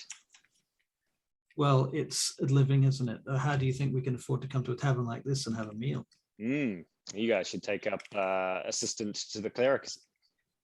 Some good money there, I'll tell you what. All right, now if you Perhaps you'd like a wager. Perhaps we should play a game. Oh yeah? What game do you want to play? Well, a game round of dragon chess to play. Yeah, all right, we'll play around the dragon chess. What about a week's wage? Your week's wage versus my week's wage. How much do you earn in a week? 25 silver. Okay, I'll tell you what. I'll wager 5 gold pieces. Against my 25 silver. That's right. Yeah. That's what assistant to the cleric gets you. Wow. How do you become an assistant to the cleric then? You got to learn about Moradin. You got to learn about the rites. Check this out. Setting up the board. Yeah. This is the sigil of letting one follower of Moradin know that you're in the club. Can I be canon now? We put you in a cannon. Yay. Yep. Right. Okay. So D20s. Did you have any bonuses to dragon chess? Dragon chess? No. I have a dice set in my tools, but that's it. Right. Yeah. All right. So just D20s. D20s. Yeah. Okay. Let's roll.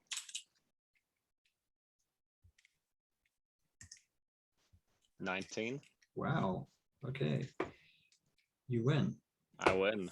Damn it! That was a fast game. So that takes about 20 minutes probably to play. What are you guys doing in the meantime? The rest of you, Hank and Kimball, you've been peeing.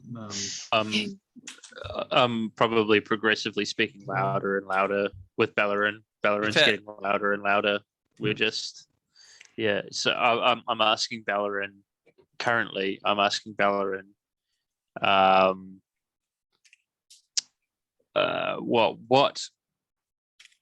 Why?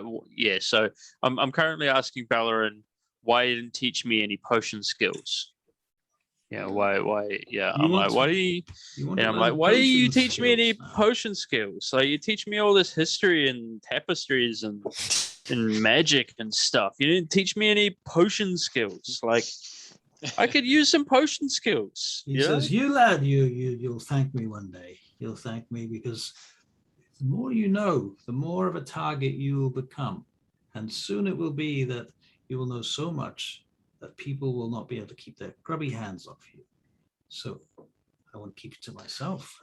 Well, there's no one who's had their grubby hands on me yet, so that's kind of shitty. Well, you'll find that the stage I walk in and grab him with my grubby hands. Hank, you're my best friend. Ah, you smell like pee. I saw your girlfriends.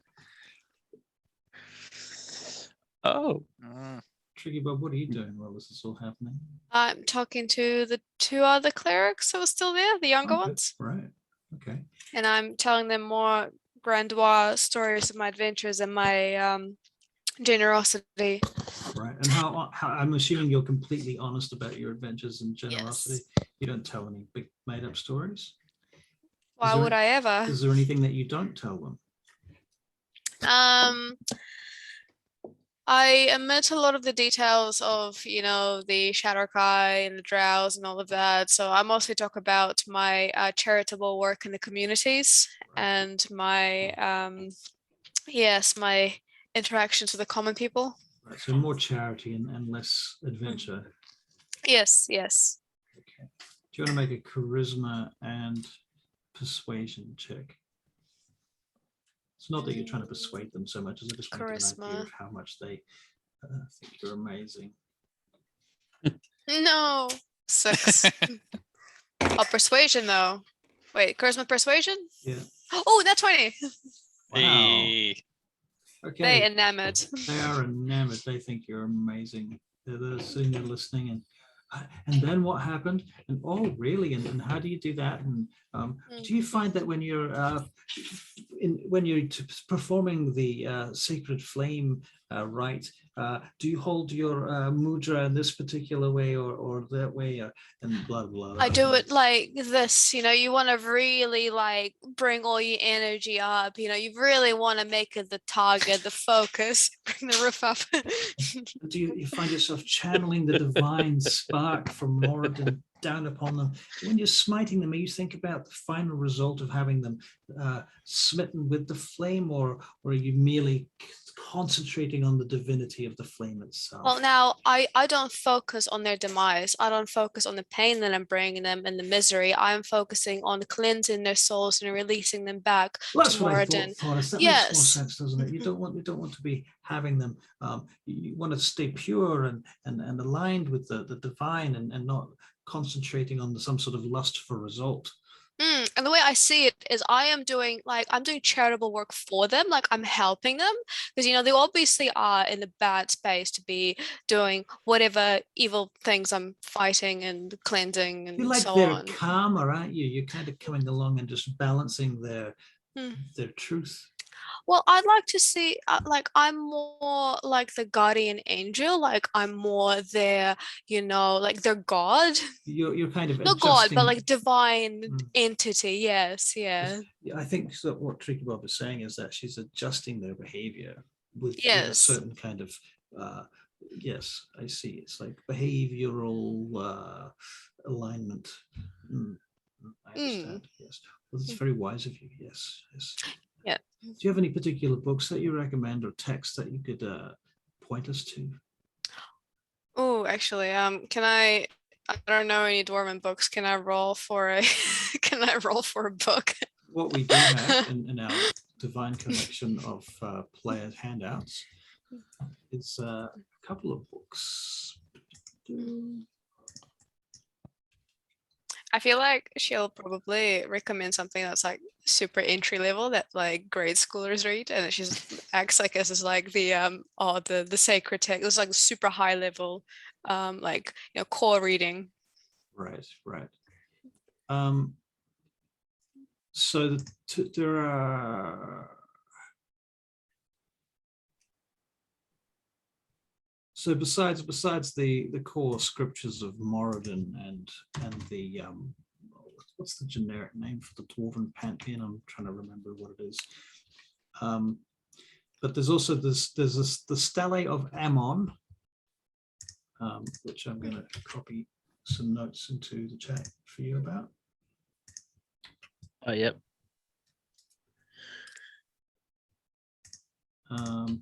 Giant tongue. Dwarven derived from giant, or is that the interesting thing is that when you're highlighting things in Drive, I can see you highlight them. Really? No, that was yeah. The scriptures of Seldarine is highlighted pink at the moment. Previously, the Steel of Ammon was as well. Yeah, that's right. Yeah, because it's a shared document. Yeah. So you must be, but it's in real time, which is interesting. That's right. Well, we can both. If you're an editor, I don't know if you've got editing rights, but I think I do. Probably shouldn't have. Yeah, don't want to mess with your canon. Accidentally delete everything. Yeah, that'd be fucking annoying. Can't have players doing shit like that. No, we can have a shared document that you can mess with, and I can make copies. We've already got one. Yeah, there you go. We've got a shared document. Okay. So those the two texts that I just put into the chat are some examples of stuff, but it's not specifically Dwarven. So let me just. Oh wait. Here we go. Here's something specifically for you. The Banakayan inscriptions, ancient engravings of the dwarves outlining their racial history and their coming to Sidariel. Their stories corroborate some of the other historical texts, but are mostly insular and pertain to the Underdark. Are those like readily accessible to pretty much any dwarf? I wouldn't say any dwarf. I think you have to be a well-read dwarf. It's kind of like a medieval person having read the Iliad. All right. You'd have to, first of all, you have to be able to read. So the average peasant does not have access to this, but a learned student of Moradin has every chance of having access to this. Are average dwarves particularly cultured? Like, are they able to read? I think that depends on which clan they're in. Okay. Well, I think she'll probably recommend the giant tongue one, the Steel of Ammon. Mm-hmm. Yes, it's a I don't know if you've heard of it. Like, it's not really common. Right. I think I've heard of it. The Stele of Ammon. Isn't that the giants? The stories of the giants. There's also the Asturian sagas. You've read those? I haven't had a chance, but I've had a couple of fragments available to me through my uncle, Sigrid. Yeah, I have. They're fantastic. I like the second part the most. the part about the metal stone shafts. Well, let's play that out. So yes, the Asturian sagas, they were apparently, he's explaining to his friend, not to you. He's trying to impress you. He's trying to impress you by telling his friend what he knows, to make it obvious that he knows a lot, so that he will become your favorite, right? That's the impression that you're getting. Oh. And so he's like, yes, they're engraved rods and pillars and metal stone shafts that were produced by the giants in the dawn of time. Apparently there's fragments of these stories that still exist, and that somewhere in the Underdark there's a vast library of these Asturian sagas. Yes, fantastic reading, just very, very immersive. Like the literary art in it is just, superb. Immersive, you say? I found it very, very obtuse. Well, it depends on how you look at it, isn't it? It depends on like what kind of impression you get in before you start reading, right? Well, the reason you found it obtuse is, of course, because our friend here is obviously far more learned than we are, and clearly for her to read it was much more of an easy task than for mere acolytes like ourselves. So it's no surprise that she was able to read. You found it obtuse. I found it the best to just imagine that I was, the giant, and I was molding those shafts and rods myself, and like this is my diary, and you really start to feel it. I look at you a little bit confused. I see. Oh, you sure we've been reading the right books? It just, it just depends how you read it. Right. Well, I just think there's many interpretations for it. Yes. Look at each other. And have you had a chance to look at the rift carvings? The rift carvings, yes. At the temple here in Vein Gate, we are very lucky to have documentation. They have what do you call them, like copies, like on parchment. They made parchment copies of the rift carvings.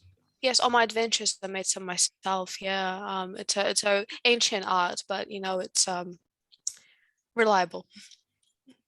Wow, you've been to the rift. Not the rift. Like engravings, historical, cultural things. Right. Art. Story. I think we probably should go now, says one of them. No. My fans.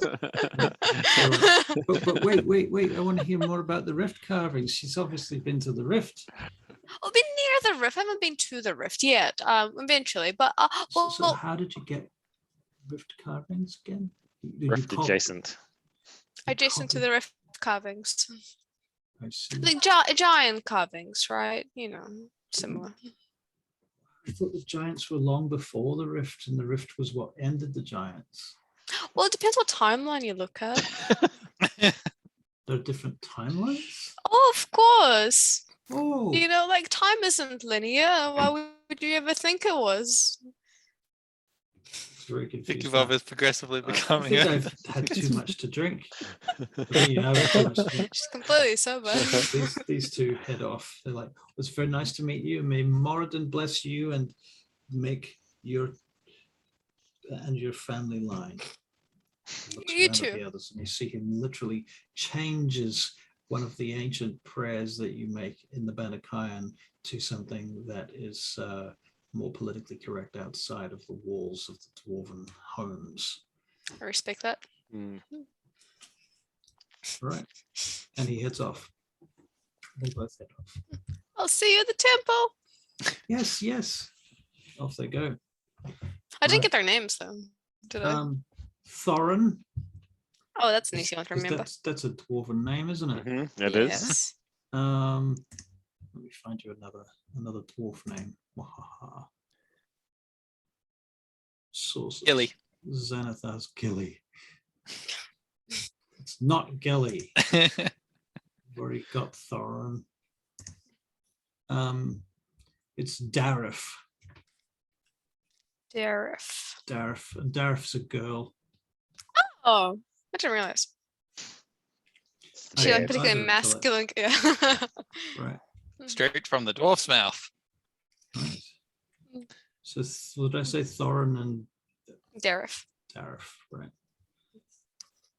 Right. There you go. Gimbal is now going to bed. Okay. And you're staying here, right, at the Laughing Fish Tavern. Is everyone's staying here? Yeah, we're all Shared room. All right. Very good. So I'm going to convince Ballarin to stay as well. All right. Ballarin reluctantly agrees. All right. And I'll ask the barkeep if I could have like a measure of strong liquor as a nightcap to convince Ballarin to come up. Very good. Yeah. How much are you going to spend on that strong liquor? 100 gold? No, I'm not drinking. Do they take credit? I'm not drinking Talbaros Stout. Thank you very much. It's not stout. That's something else. It's mead. It's mead. I'll have. Oh, sorry, mead. Sorry, I thought it was stout. Mead. Right. Okay. It's elfin stout, wasn't it? It's mead. No, but there was elfin stout. No, Yeah, I thought so. That wasn't the expensive one, though. Elves don't drink stout. No. All right. Dwarves Okay. drink Oh, actually, stout. no, like Humans a black drink oyster stout. Tricky. I heard what you heard. Yeah. That's all right. We'll forget about it. All right. I will have If I said some that, form I was of. wrong. That I am merely Russell, the vessel of the game master. Really, the poet Homer. Yeah. All right. I channel the higher forces. That's it. Yeah. Sometimes the That's vessel, it. The muse. the vessel is flawed. Let's have let's have some form of grain liquor. Some kind of grain liquor, grain spirit. Right. Yeah. Not a particularly fancy one, but just something to top off the evening. Something like what type of liquors are grain liquors? Like whiskey or bourbon or Okay. Yeah. Barley and rye with a little bit of caramel. All right. Yeah. All right. Always caramel. There is a Always. brewer or an alcohol maker. What do you call it? Distiller. Distiller. There you go. Thank you. You guys all work in the alcohol industry, so it's Yeah. making me look foolish. Okay, so there's a place called Russillian that distills alcohol. All right. They can make you a very nice. So they have a bottle of this Russillian. Brazilian 10-year-old or something. Yeah.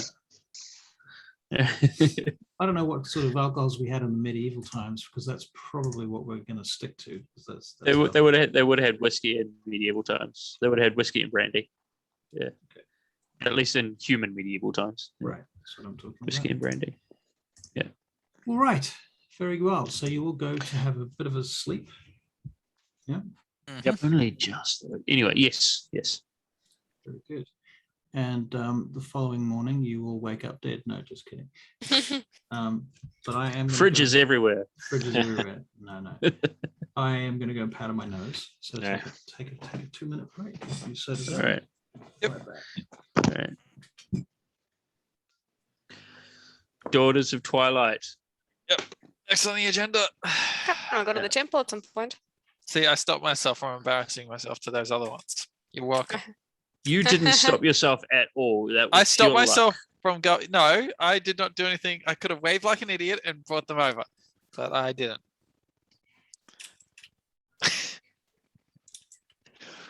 That's fine. All right. Now I'm gonna go get something to eat. Did you not have dinner? Quite Oh, late. yeah. The life of a bachelor, I guess.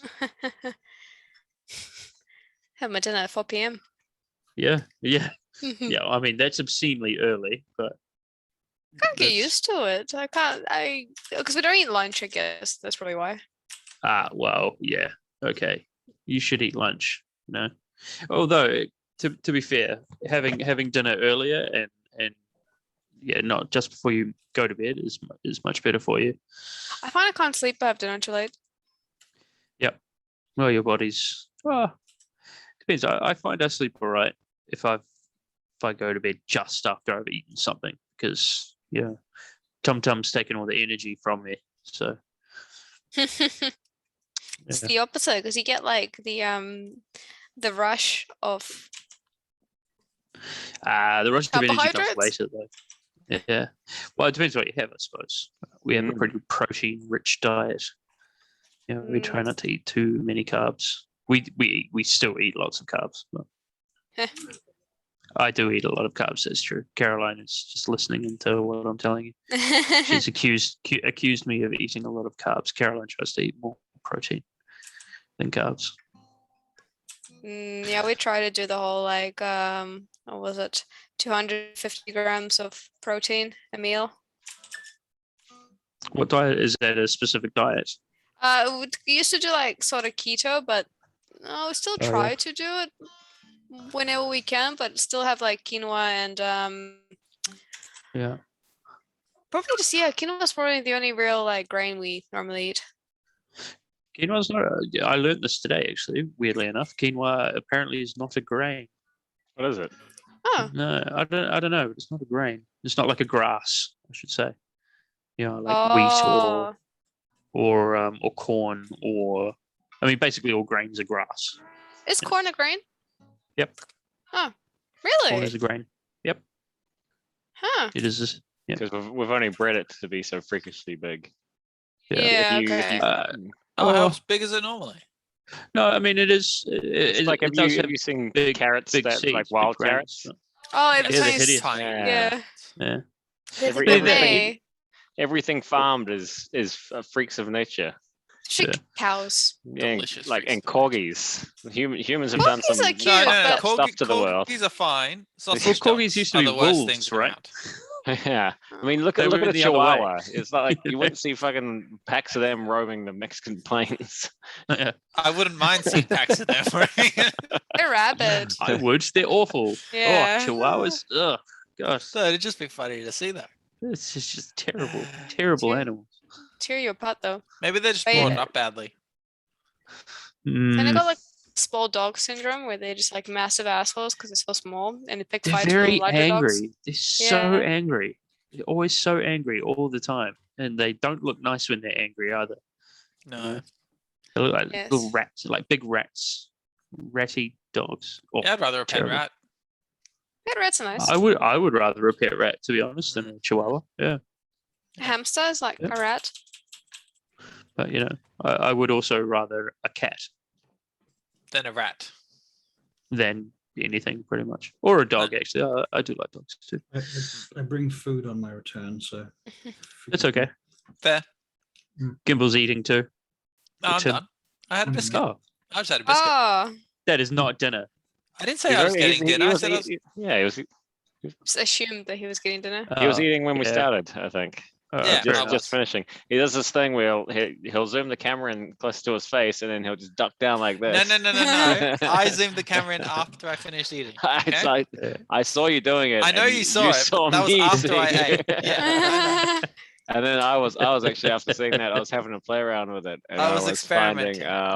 There's a thing where you can set like how much you want the filters to. There's filters? Yeah. There's a lot of weird stuff. You can make yourself look prettier. How do I do a filter? You right click yourself.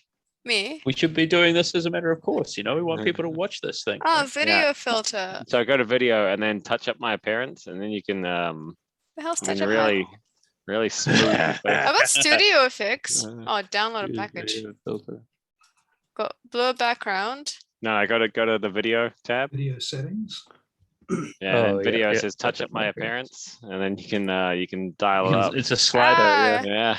I just become blurry. Yeah, it's smooth. Yeah, me too. I just become blurry. Oh, adjust for low light. Oh, that's better. Adjust for low light. Oh man, this is a whole new world. You can sort of see my. Stop playing with it. Let's go. We only got an hour left. Look how bright I am. We should have matching virtual backgrounds so it looks like we're in the same place. Oh, could do fantasy background. Yeah, I was thinking that.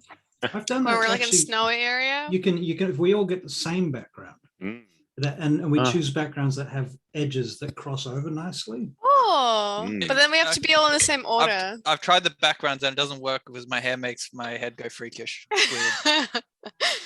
And I can't get a haircut because. Oh, okay. Well, that's something for next session, I reckon.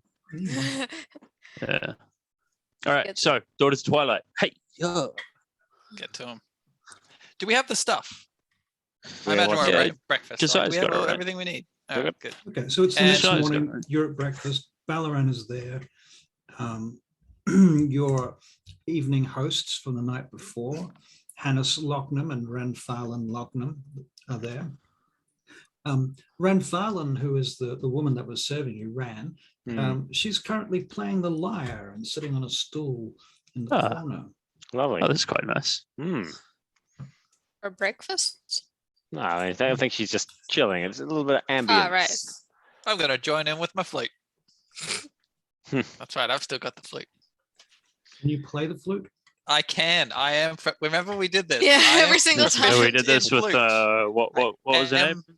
Lyrian? Yeah, Lyrian. I am proficient in flute. Yes. She was not impressed that you were proficient. You were non-proficient in something else, though, if I recall. Could be anything. Killing everyone. Those poor villagers. Probably just unimpressed in general with you, to be frequently unimpressed. I love it. I'm impressed with myself, so it's good. Would you like to do a loot check? A flute check or a loot check? Flute. Whichever. I think. Okay, hang on. There it is. -1 performance. Loving it. 11. -1, 11. Okay, so so she changes the song, so it's a bit easier to play along with. Thank you. Bless. And she smiles kindly. Good. Mm-hmm. I won't charge her for the performance. She might charge you for the performance. Well, after the flute, I'll pop over to everyone and say, so what are we going to show them? The box? Are we giving them everything, or I want to keep the bag? What's our plan of attack here? Are we just going, hello, we found some dead Daughters of Twilight. Here's what we recovered, or are we? I would say box. No, not even that. Yes. No, shush. I would say not even that. We open with, we need help in Balkanard. Yeah. Oh, no, come on. We're coming off desperate. I've got this. Don't worry. I can sort this one. I don't trust you on that one. They're elves and I'm an elf, so I think I know best. But you're the a wood leader's elf. a gnome. Oh, goodness. Adjust for brightness is making me like leader. He's just a minion. white. He's the quartermaster. He's a man, and it's called Daughters of Twilight. So obviously, well, he's a gnome actually. Are we going directly to him? I think it's gender is what he's talking about. Are we going directly to Milner?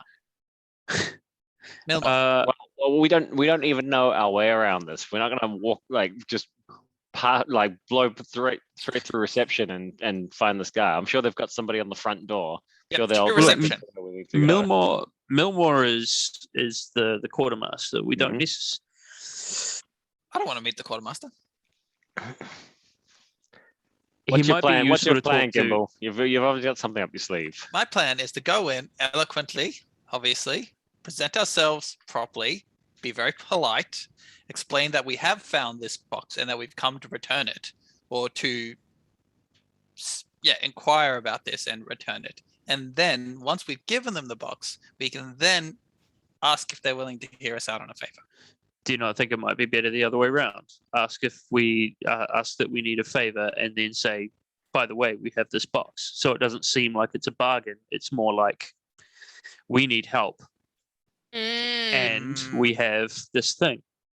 Well, do we know enough about the Daughters of Twilight to understand what kind of requests we can take to them reasonably? No. We don't know very much at all about them. So should we go and essentially get a feel for what they're like and then determine what our plan of action is? It might be better if Tricky Bob takes point on this one, considering she is a cult person herself. We tried this. With that was the Queen. Different. That was different. Royalty it kind of worked religion. with the Queen, though, a little bit. She likes me. She had a very high regard of me. In fairness, she is the only one of us that she liked. Yeah, that's true. I mean, I saved someone's life, if I'm correct. Just be because they're the same height. I mean, you saved someone's life in spite of them. And we don't know how that was going to end up anyway. You know, that could have gone any number of directions. All right, let's go. I say we go and see Millmore first, because he's been mentioned to us as a contact. So we have a name. We say, we're here to see Millmore. Yes. And then we go and see Millmore. And then we say, Millmore, we're here to see Daughters of Twilight because we've got this thing and we also need this thing. Wait, who told us about Millmore again? Against this, because remember, last time we went to someone whose name we knew, they hated us, our guts. Well, we didn't act very... But we got the seals at least. Could we ask Bellerin maybe for a bit more info on Millmore? Nope, we're going now. Yeah, let's just go. We'll figure it out in post. Let's just go. I'll tell Bellerin, hey, Bellerin, we're going to go and see the daughters. Do you want to come with, or are you going to head home? I have orders to fulfill. Okay. Oh, we'll see you later on for that potion. I want that potion, man. You want a potion? Everyone wants potions. How about after you've been to see the Daughters of Twilight, or whoever it is you're planning to visit, sometime in the early evening, you are still interested in learning about potions, why don't you come along and help me make some? I'm making a batch for the City Watch. I'll do that. Yeah, sounds good. Yeah. Excellent. Bring your muscles with you. I need them. Well, I've got muscles somewhere. I'll bring them. Yep. Okay. Excellent. Good. Very good. Muscles for potion making. Do you remember that huge vat I have stored up in the back cupboard? I'm going to need you to bring that down from the ladder. It's going to take a bit of strength. Right. I thought it was about stirring. Stirring's really hard. That's next, my friend Gimbal. Sounds like you might like a task with this too, eh? Nope. No. Yeah. Gimbal's got the biggest muscles of all of us, actually. So tricky. No, I'm not wasting my potion. I got some connections in the stirring industry. If you're, we don't need those connections. You're a stirrer. He's a certain kind of stirrer, maybe. Right, chief master stirrer. Yeah, with rumors he is. Yeah. Right. Okay. So right, Daughters of Twilight. Did we agree on Millmore? Yeah. Put it to a vote. Let's head there first. Reception. I vote reception first. I don't want to go in and say we're here to see someone when they've never met us before in their lives. But we got referred. Cool. We got referred by Bellerin, right? Yeah, I don't think it's gonna do much. Bellerin name's Mud.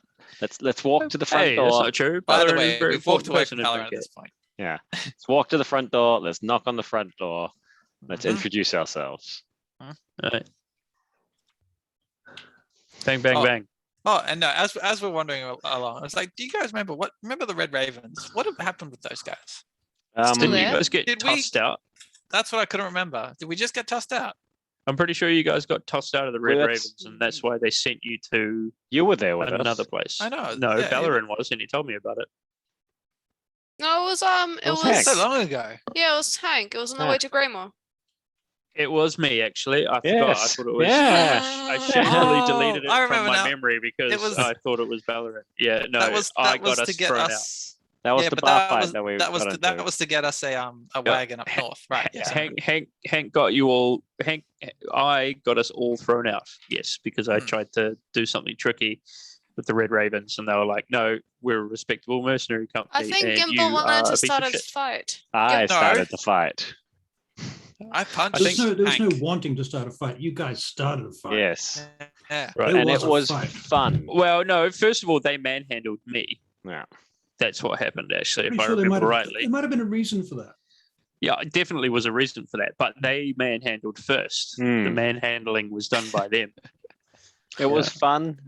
We bonded together, and we got our ticket to Greymore through there as well. And besides, what happens on Dragonfire, stays on Dragonfire. Like, Right. Evermore you know, apparently. that was a Dragonfire. That was a Dragonfire episode. Do you reckon we can Incident. get some? Yeah, Legal. yeah, That should be it's the name illegal. of your fucking group, you know. yeah. It should be actually the Dragonfire. Dragonfire Renegades. It's only you two that do it, though. yeah. Well, you could join Well, it. you had some too, Josiah. You just Did I? managed to just handle it. held I'm your pretty own, sure. yeah. He's in Yeah. denial. Mm. Yeah. Ah. Yeah. All right. All right, We're so- walking to the where are we? Where are we walking to? So you're going from the Droob to Kavnarum. Yep.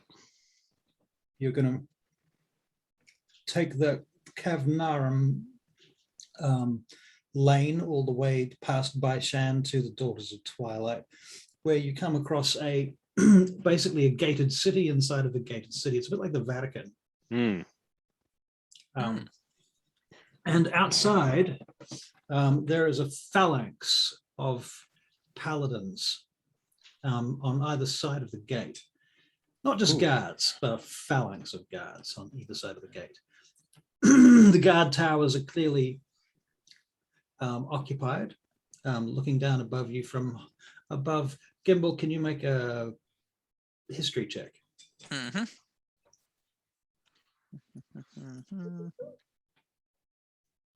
There it is. It's an 11. 11. Okay. You see some banners hanging from the arrow slits above and the guard towers that you recognize, but you can't quite place them.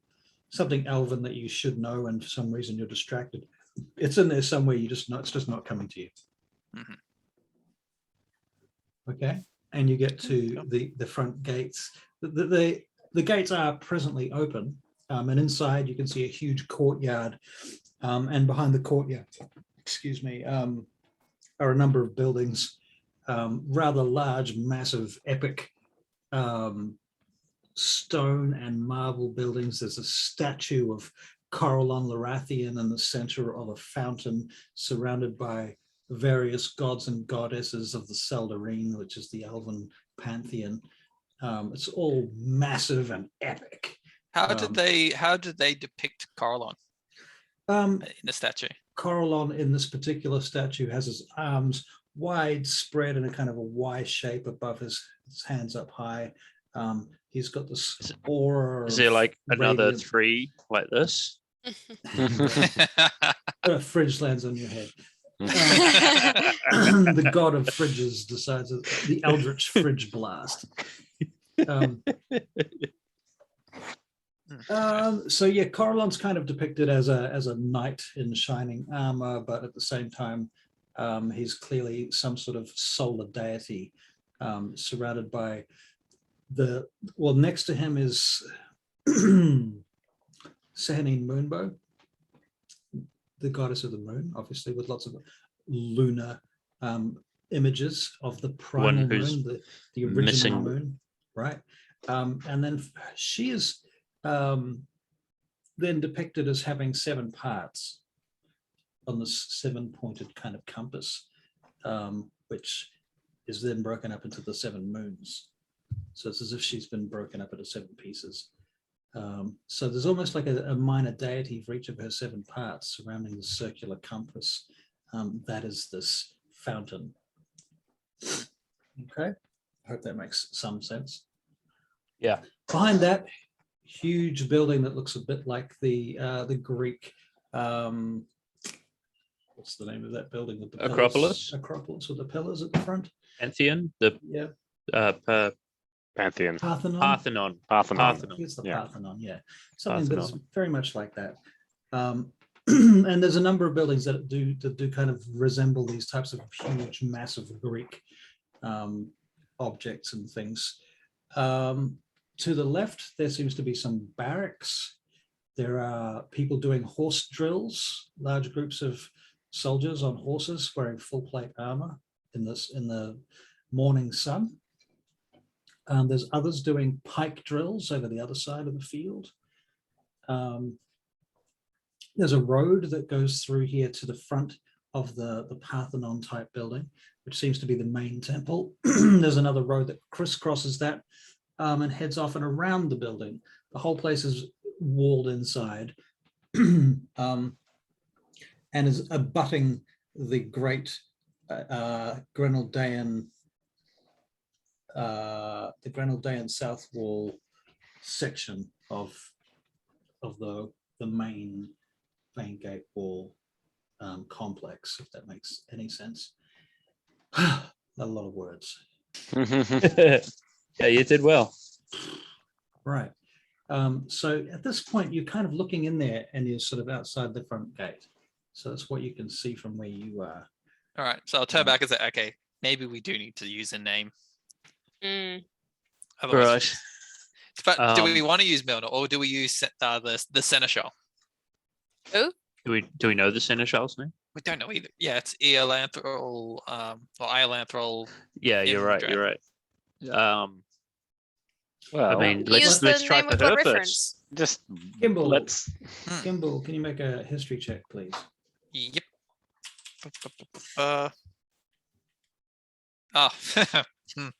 3 on a roll. Here we On the go. roll, very This is well. more like it.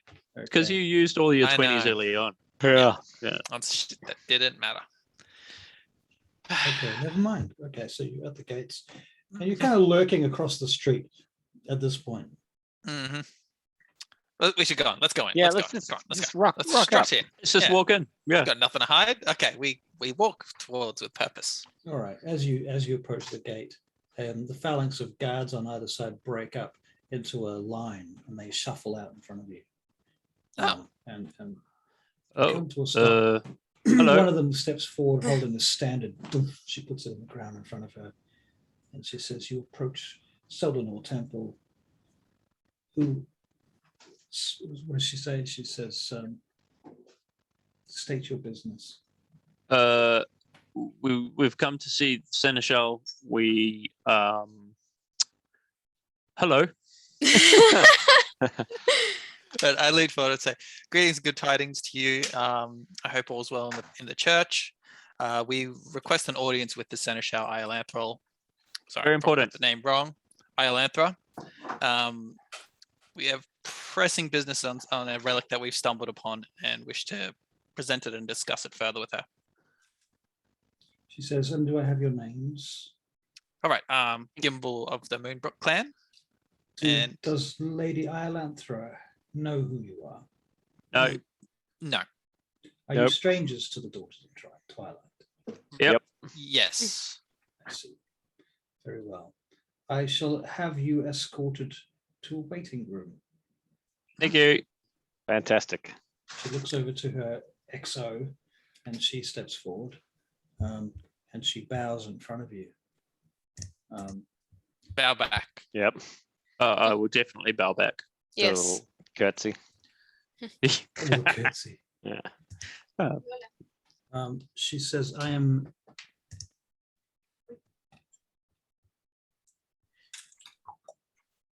One second. I am Chady Aaron Mistralath. I will be your escort for this day. Lovely to meet you. G'day. I mean, good morrow. My pleasure. Ask. Chady. Nope, not gonna ask. Onwards.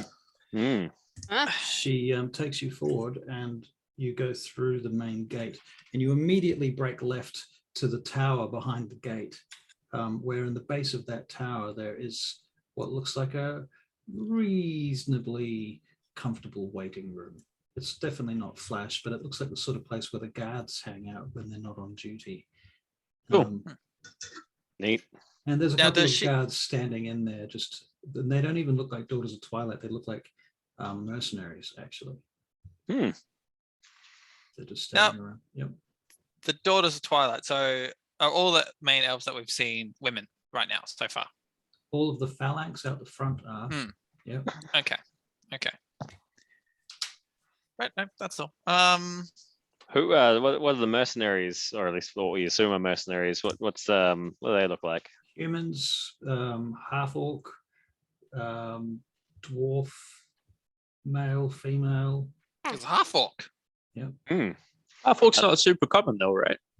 I mean, we've met one before, but we've met a couple, haven't we? There are a few half orcs around. Vaingate has more half orcs than most places. Vaingate is fairly open to half orcs. The human cities, Muldrea is fairly open to half orcs. Proper orcs, not so much. Right.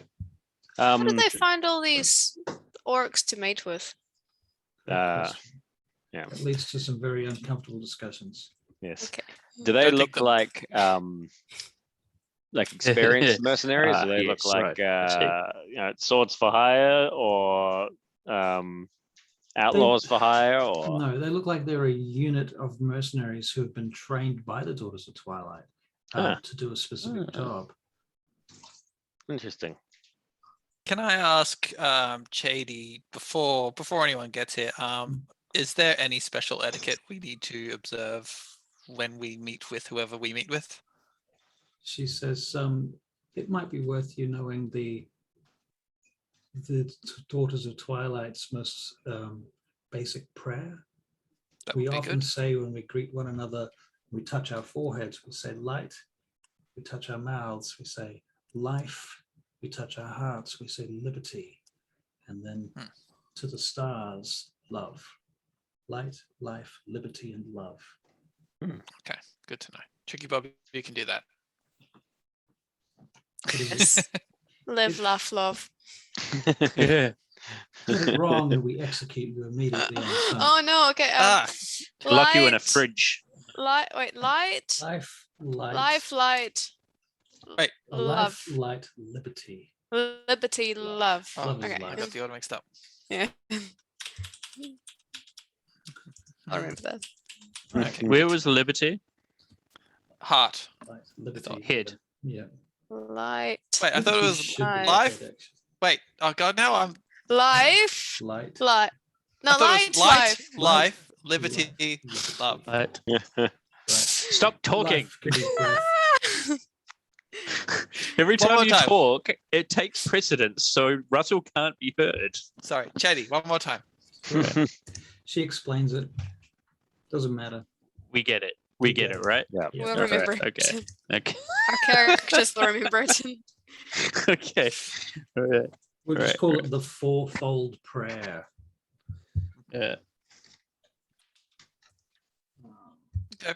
Good to know. I don't know. Chady might not know much. Probably not going to talk too much about Chady. Okay, so Chady says, I am going to depart to the temple and I shall see if I can find you an audience with Lady Ilanthra. Oh, Chady, before you go, if we offend you, would we be in serious trouble? If you offend me, Yes, by mistake, inadvertently. Why would you ask Accidentally. somebody that? I'm sure you would not offend me. No, Master yes. You would Cinder. never. No, of course not. But if you did, you would have to offend me very gravely and deeply before I was to make any sort of complaint. Oh, good. Okay, would quick question then, Chady. tend towards tolerance and Did the Daughters of Twilight have to take vows of chastity? Some of them choose to take Yo. custody. Okay. I'm just wondering. Just want to know what the deal is. So Gamble the Thirsty over Anyway, here. that's all. If you're curious about the Daughters of Twilight, I can outline you some of our doctrines if you wish. Sure. That'd be great. Well, we believe that unbalanced power is oppression and that unbalanced mercy is weakness. We believe in a doctrine of self-reflection because Sehenin Moonbow, our primary deity, is in fact the deity of the moon, which is a reflective object. So reflection is of great importance to us, and therefore meditation, each of us keeps journals, and we have 3 pillars of our praxis, which includes journaling, meditation, and ceremony. Those are our 3 pillars of our training. We believe that Corellon teaches that truth, which is the light, is the ultimate reality and must be obeyed. The doctrine teaches that Corellon himself is the light, but many of us consider that to be more of a metaphor that can be translated into the language of ritual, so that the ritual forms a rich tapestry of our inner lives, so that our inner stories have more meaning to us this way. Corellon teaches that Sehenin's path of reflection will lead to the light, for the light is often too harsh to witness it directly. Therefore, to witness the truth directly being so difficult and harsh upon us, it is better to see it in the reflection of Sehenin, so that it is tempered. We believe that cultivation of self leads to perfection. We believe that cultivation is achieved through our praxis, these 3 pillars I described: journaling, meditation, and ceremony. We believe that that which is above reflects that which is below. We believe that conscious reflection, journaling, meditation, etc., reverie, you would understand reverie, I'm sure, Gimbal of the Moonbrook, for all elves perform the reverie, yes.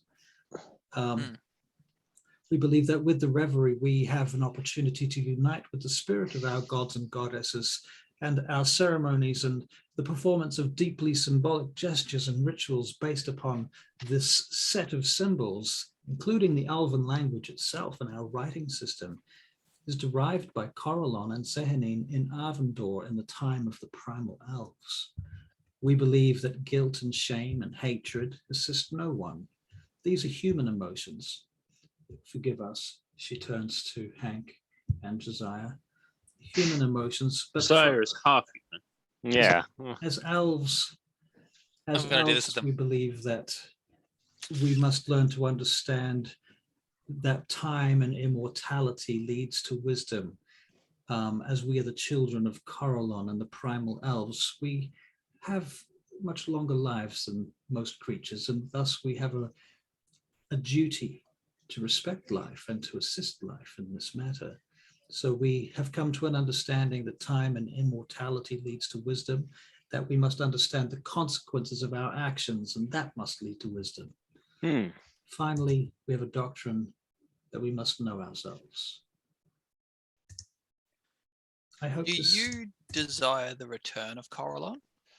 Of course, Corellon is our primal deity. And perhaps not to the world directly, so that he is about pulsing the earth, making and creating things. Of course, he has many, many places to be at once, but his presence, for him to answer our calls and our prayers, that the clerics of Corellon may be restored.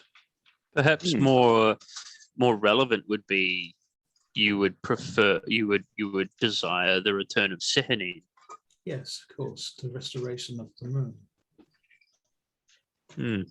Physically or symbolically are we talking here? Well, we like to speak of it as if it were a truth. We believe it's possible, but only those of the highest ranks and orders have any knowledge of our doctrines and plans upon how that might be enacted. But I have it on good authority that there is a plan. There's a plan. Well. It is apparently enshrined in prophecy. Put the moon back together. Are there any... I suppose there's a fella named Hank in your prophecy, is there? I have no knowledge of the wordings of the prophecy. I have to forgive me. I am. That's okay. That was a stab in the dark. Almost gotcha. She says, I'm merely a daughter of the dawning light. Are there any worshippers in? So everyone. Okay, so the Daughters of Twilight worship the Teheni Moonbow. What about the Raven Queen? Are there any sane worshippers of the Raven Queen in Vangate? I'm sure that there are. The Raven Queen even has a place upon our pantheon. We will pay heed to her, but she is not the forefront of our doctrines and concerns. Yes. Okay. Oh, no. Thank you very much. It would be wise to acknowledge her, however, and it is my personal belief that for every prayer one makes to the Raven Queen, one should make 3 or 7 or 10 to another deity. Those numbers being sacred, of course. Of course. Well, that was very educational. Thank you, Chady. You must forgive me. I am a pedagogue of the lower orders of the Zalators and Practici here. Myself, I am a philosophus. Oh, it's quite all right. You've given us far more than we'd expect. We've met much less friendly cults in our time. Much less friendly people in general, actually. She says the difference between a cult and a church, my friend, is we have tax exemption. Cults pay taxes. Sense of humor on old Chady there. They're not real religions. Oh, so they're more productive. Yeah, they get things done a lot quicker. Chady looks at you. You yourself seem to be a cleric, one of Moradin, I assume. Yes, but we pay taxes. In Vangate? No, oh well. I'm sure if you have a temple here in Vangate, then it will be exempt also. I am sure that our temple pays a hefty tax, right? No, I don't think so. We contribute to this economy. Perhaps. I'm not sure check what how temples it is. in Darknard. You'd be the only religion that did. This is what Moradin would have wanted. Tony says, I must away. I will see if I can get you this audience with Iolanthra and Drael. Thank you. Thank you very much. You may refer to her in person as my lady, if you will. My lady. Chady's lady. Stop being thirsty. What? I did it. I said Chady's lady. Well, yeah, because it's her lady. Yes. Her full title that you can use for the outer world would be My Lady of the Inner Light. Rolls off the tongue. Lovely. Very well. And she leaves. She actually goes and gets on a small horse and rides. Pony? Yeah. No, it's a horse. It's a proper riding horse. Yeah, it's a small horse. Yeah, as opposed to a large pony. Yeah. Okay. And she rides across the grounds to another part of the place out of sight, around a corner, and disappears. Are we indoors? Yes, you're inside of a waiting room inside of one of the guard towers, the one on the left-hand side of the gate. We're sharing this room with a mercenary company at the moment. Yeah. And they've presumably heard. These ones here particularly seem to be off duty right now. Do they have any symbols on their armor? Some various Daughters of Twilight stuff. They're wearing gambeson armor with tunics and robes and things over the top of it. So they look a little bit clerical. They kind of look like Daughters of Twilight light. You know? I say, do they treat you guys well here? Can't complain, sir. Can't complain. Why are you interested in joining up? Not so much at this point. It's very quiet. We're more freelance than regimented. We prefer the ogre killing, goblin slaying methods to to hanging around in barracks. Not Yeah, sound doing like anything. brutes. Don't start a fight with them. No, I'm just trying to. You know what? Doesn't matter. Zlan looks you up and down at your corpulent form. It's not corpulent. Husky at best. Husky at best. Husky form. All right. Yeah. Okay. Do we eat well? You make some. Talk. What's it called? Yeah, small talk with these Tit for tat. tit for tat. Something like that. Yeah, Tit. that business, and eventually, Cheney comes back again, and she says, "As it happens, Lady Iolanthra is prepared to speak with you." Aha! Fantastic. It must have been my name, Hank. She'll know it, of course. She says she will meet with us at the Basilica in 25 minutes after her rites have been Basilica. performed. I may as well just go wait there for her. Very well. I will take you to another waiting room closer to the location. Fantastic. It's waiting rooms all the way I was down. gonna say this place is like 90% waiting rooms, guys. Yeah. Yeah. Right. So they take you there, and you get there, and eventually time flies, and the doors open finally after some time. And Lady Iolanthra comes in. She kind of glides in majestically. About her is this aura of majesty. She's very tall, she's very blonde, and she's very beautiful. And she's wearing plate armor underneath her robes. And she kind of has the presence of a character, I suppose, like, I guess if you were going to cast her as an actor, like Gwyneth Paltrow, or someone. If you remember Lord of the Rings, I had Galadriel in my head. Yeah, Kate Blanchett. Yeah. right, Kate Blanchett. That's who. Yeah, that's who I immediately thought of. Yeah, Gwyneth Paltrow was married to the guy from Coldplay. Yes. Right. Yuck. Gwyneth Paltrow. Okay, Boo. that makes more sense. Okay, Sorry, Gwyneth, if you're listening.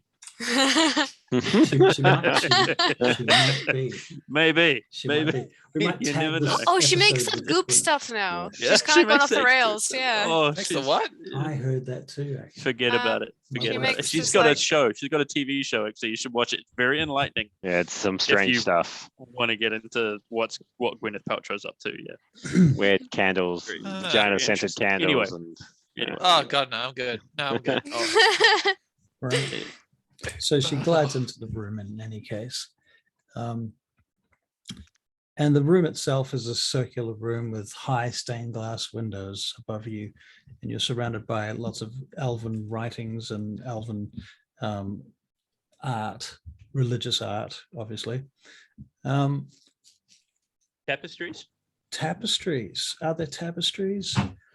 Surely. I'm thinking a little bit of tapestry, but mostly it's the stone wall, the Like the marble relief. floors, reliefs, yeah, that sort of Yeah. stuff. It's much more Yeah, solid right. than that. So yeah, Alright. tapestries are a little bit too flimsy for these guys. Sure. Their clothes might be a bit more like tapestries. Right, gotcha. Okay. Gonna retire here, lean back on one of those stone beds, and have people feed me grapes. Right. Right. And so she comes forth and she says, I am Lady Iolanthra Imdrail, Seneschal of Solinor Temple here in Vane Gate. I have been told that you have brought news for me. Is that true? yes. You must be Gimbal of the Moonbrook. She turns and smiles at you, Gimbal. I am, my lady. We've brought. Thank you for seeing us. Thank you for agreeing to see us so My soon pleasure. after we've requested.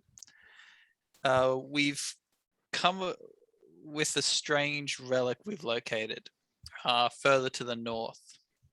We believe it was previously possessed by the daughters themselves, and so we thought to return it to you. So and to inquire as to what it would be and what you would seek to do with it. Do you have this relic with you, my lord? Josiah, you got this? I'm going to send a message to Josiah. How are we going to get this out without pulling it out of the bag of holding? Yeah, so I'd say, unfortunately, we've left the relic in a place of safekeeping, but we can describe it, and if it matches to the relic that you believe it is, we can bring it immediately, my lady. The relic in question is a somewhat large black box. Some runes on the side of it. Can I do a gimbal roll? A gimbal roll. Yeah, you can make a gimbal roll. Yep. Is this a wisdom save? Yeah, so what will we say then? So above 10 is doing what the party wants, and below 10 is doing what I want to do. Yep. Whoa, just what I think above 10 is more like what's wise, and below 10 is what's not wise. Sure, let's go with that. Same thing. Yeah. Fantastic. 4. So while you two were saying that, I just turned and said, Josiah, it's in the bag. The bag. Just pull the bag out. Black box. Of course, it's in our bag. I forgot about the bag. Yeah, so silly me, I thought we'd left it with Valorant. Never mind. While Josiah is pulling that out of the bag, I'd like to take off the ring on my finger and say, hopefully try to divert her attention towards me and say, also, we found this in the same place that we found the black box. I was hoping you'd let me hold on to it because it's very useful to me. But Ballerin, my mentor, has instructed me to show it to you. And as it is a daughter of Twilight relic, it does rightfully belong to you. May I see this relic? So I give her the ring. While one of her servants moves up and steps forward and takes it from you, and then brings it across to her. Okay, while she's looking at it, I would like to forgive me, my lady. Very discreetly call the black required. box. So you call forth the black box from the bag. Discreetly. Wasn't it huge? Can you make a deception? It's quite large. Yeah, thing. I think it's quite large. With advantage. No, that's fine. All right. 17. 17. Okay, you present the black box. Can you all make an insight check then?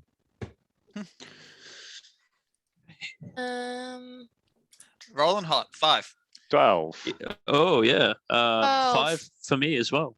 Nice. 2 12s and 2 5s. Okay. The 12s. Wow. Yeah. The 5s you don't notice, Dick. What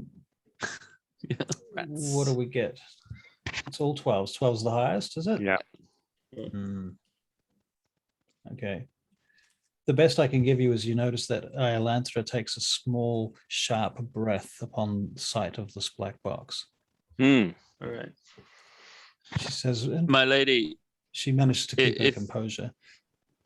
My lady, if it does, if it's not too much to ask, we went through quite an ordeal to get this back. Not as a result of getting this, but to get it back, it was very, very difficult. You see, we were beset reward. Of upon. course, you will be rewarded for your troubles. It's not just the reward, my lady. That would be great.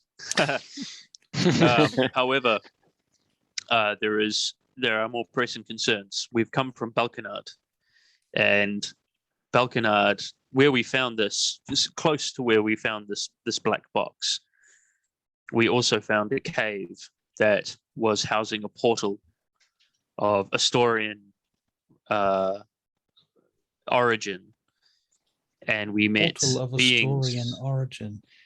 A portal of Astorian origin, and we met goblins, ogres, goblins who were in possession of Shadowkai relics. Portal. We did. With your own eyes. With our own eyes. With our own eyes. We also saw drow who were using the portal. It was active. Engraved with runes. It was engraved. It was engraved. Do you so recall the runes? I don't think I do. Russell, do I? Out of game? Tricky Bob did, I think. Now, as it happens, I was paying attention to this when you guys were there, and none of you guys made any notes on this. Yeah. I didn't think so. I do not believe. I don't know the origin of the runes. They were Only giant, that I thought. There were runes. I know that there were runes, right? We did see that there were You runes. saw that there were runes, and you saw Yeah. that they were in giant. But that's about as much detail as you guys got. At That's time. right. And one of the drow, who seemed to be some sort of a matron, made mention that there was a great calamity that was to befall either Balkanard or the world at large. We humbly request aid for Balkanard. Let me consider this deeply. You have brought great no, she doesn't say that. She says, I must take you to a different room where we may sit and take time with this. This is not a subject that can be brushed over easily. She says, hoping you don't brush over it at all, to be honest. She says, open the chamber of the stars. We shall go there. Fetch Mill more glass. Lady, what's in the box? What is the box? We almost opened it at one point when we were in trouble in that cave. She says, you have many questions, and I shall attempt to answer them all in the chamber of the stars. And the whole group begins marching through the temple to yet another room, which turns out to be much more comfortable, where there is seating and things. And Iolanthra has an actual chair to sit on. It's not unlike a throne, but it's not a throne. And each of you is sat upon a large sofa. You can either sit together or in two groups of two if you want. Sit together? I'm keen to sit together. Yeah, why not? Yeah, we're buddies, we're chums. Yeah. Okay. They bring out some trays with some food and drinks and things on them as well, light refreshments. And after a while, this gnome comes in, quite huffy and puffy as he comes wandering, and he's dressed very finely. He throws his cape over his shoulders, and he is he wearing plate? He's not. Okay. He's not. And he comes and jumps up on one of the chairs nearby and grabs some food off one of the things with his grubby looking hands. Not grubby, but his small hands. Little hands. Stuffs his face. Looks over at a lot of you. And Iolanthra says, now you ask about the box. Well, first of all, I think, let me ask you some questions before I fully disclose anything that I am able to. Tell me about the circumstances in which you discovered these relics. Do you guys want me to take point, or Gimbal, do you want to? Well, I believe it was your originally it was your decision to. It was thanks to your little buddy, your owl. Yeah, you take point, Hank. Frostmoor. You take. True. Yeah, you've got this. All right. So, all right, let's go from the beginning. I'll try to be as succinct as possible, my lady. We were commissioned by Balkanard, by Lord Balkanard of Balkanard, to help with some ogre problems that they've had. When we went to a particular valley near Balkanard, which incidentally is noted on a map that they have, an old tapestry that they have in one of their taverns, this valley. My familiar noticed a crevasse, and within that crevasse was a troop of what we found to be Daughters of Twilight, old ancient Daughters of Twilight remains. And within those remains, we found certain relics, one of which was your black box that you see here. I discerned the writing on the outside to warn to only use in the direst of circumstances, so we haven't opened it. And I also found it was wise this of ring. You not to open the box. We probably would have done if I couldn't read the languages at those times. Mages in that. What would have happened? Such a box is given to each of our expeditions that goes out into the world beyond the safety of any given empire into the wildlands.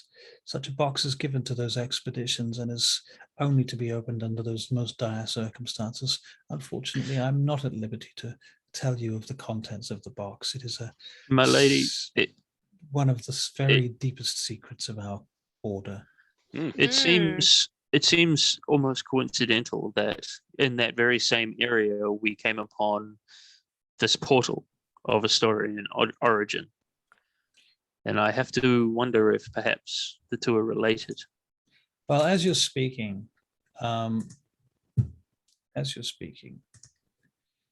another member of the daughters, one of the ladies there, she goes over and starts going through a set of records. So the walls of this room, the room of the Chamber of the Stars, the top of it is a dome painted with the stars. The walls themselves have these holes in them that go back into the wall, like a cylindrical shaped hole in the wall. But there's hundreds of them all around the walls, and each one of those has a scroll in it.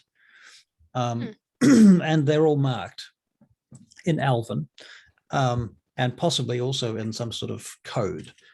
And after a few minutes, one of the ladies comes forth and passes Iolanthra, opens a scroll in front of Iolanthra and points to a location on the scroll as you continue talking. And she says, yes, we have located a record of this expedition. This was several hundred years ago. I mean, the remains were very old. Can you tell us what they were sent to discover? I am afraid I cannot simply tell you what they were sent to discover. This would be a secret of the inner business of the Daughters of Twilight. We do not disclose our... What can you disclose? I can bury my head in my hands. I can offer you a reward for the return of these goods and items. I can offer you a further reward if you were able to discern to me the exact and specific giant runes on the gate itself. That would be worth a great deal of gold to us. We can do that, definitely. But our most pressing concern, we've become quite fond of the town of Balkanard, and they have commissioned us to find aid for them in the event of a drow incursion or a Shadar-kai incursion. It would be, we're unsure of how much help we're going to get from the city of Van Gate, which is where we first inquired after help. We were hoping perhaps you could be more help. Oh, would you have a method for us to destroy this gate? One of the priestesses comes up to Iolanthra and whispers something in her ear. And she's distracted for a moment. She looks back to you, Gimbal. She says, Lord Gimbal, did you say something? Forgive me. Would you have a method that we could use to destroy the gate that we found? You must not destroy the gate. The gate is precious. It is part of an ancient Astorian network of gates that crisscross the world of Sidariel and the Feywild. But it's being used for evil purposes. To disable it? It needs to be redialed to the correct code. Can it be disabled? We have specialists in this field, yes. Securing the gate is important. Destroying it is absolutely not on the table. We just want to stop. We just want to stop the incursion. But if the gate brings risk to our world, our society, to the gate. All right, we're on board for this. Let's. I mean, I don't mean to speak for my group. What did we just say? What did we decide on our name? I whispered to the guys, what was our name? The Dragonfire. The Dragon Breath Renegades? We're not going for that, are we? The Dragon Breath Renegades. I know. No, it makes us look so trashy. I don't mean to speak for my group. The Dragon we don't need a name yet. Look. Renegades. But we can help. We can help you in this if you agree to help us with any drow incursions into this land. We can help. We can take you there. We can help you with finding and disabling this portal. Firstly, our goals are aligned in so much as we, as members of the Elven species and diaspora, have no interest in seeing the drow overtake our overworld. Similarly, we do not wish these gates to fall into the wrong hands, as it seems has already occurred. We wish to take back such a thing. What will you use the gates for?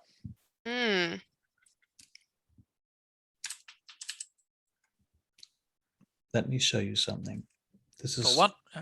Against protocol. However, I feel that I can trust you for some reason, Gimbal of the Moonbrook. Do not make me regret this. I won't. Go straight to his head. Yep. Right in there already. I've got a big grin on my face. I think the three of us all give like an eye roll.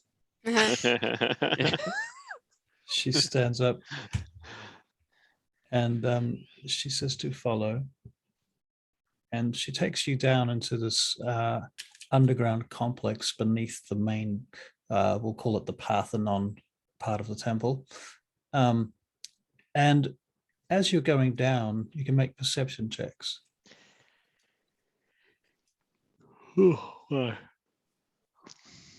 That's better. 14. 19.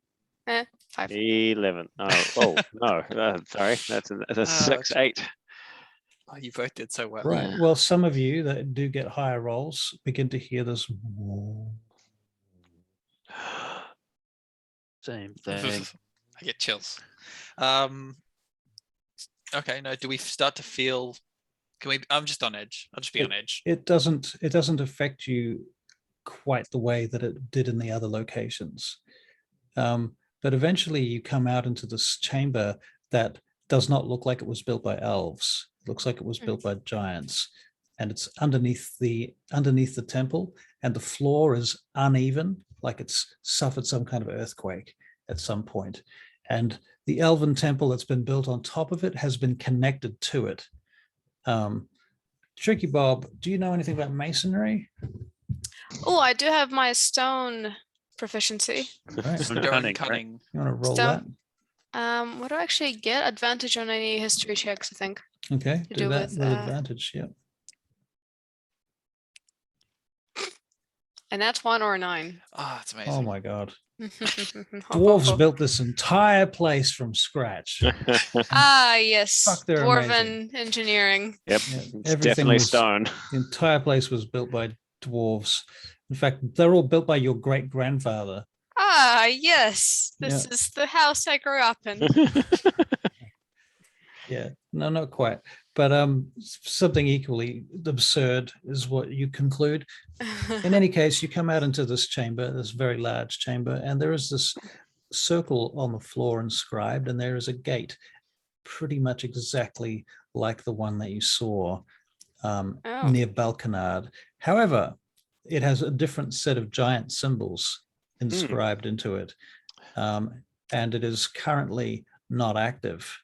There is just like a Stargate. There is a lot like a Stargate. That is very much what it's like.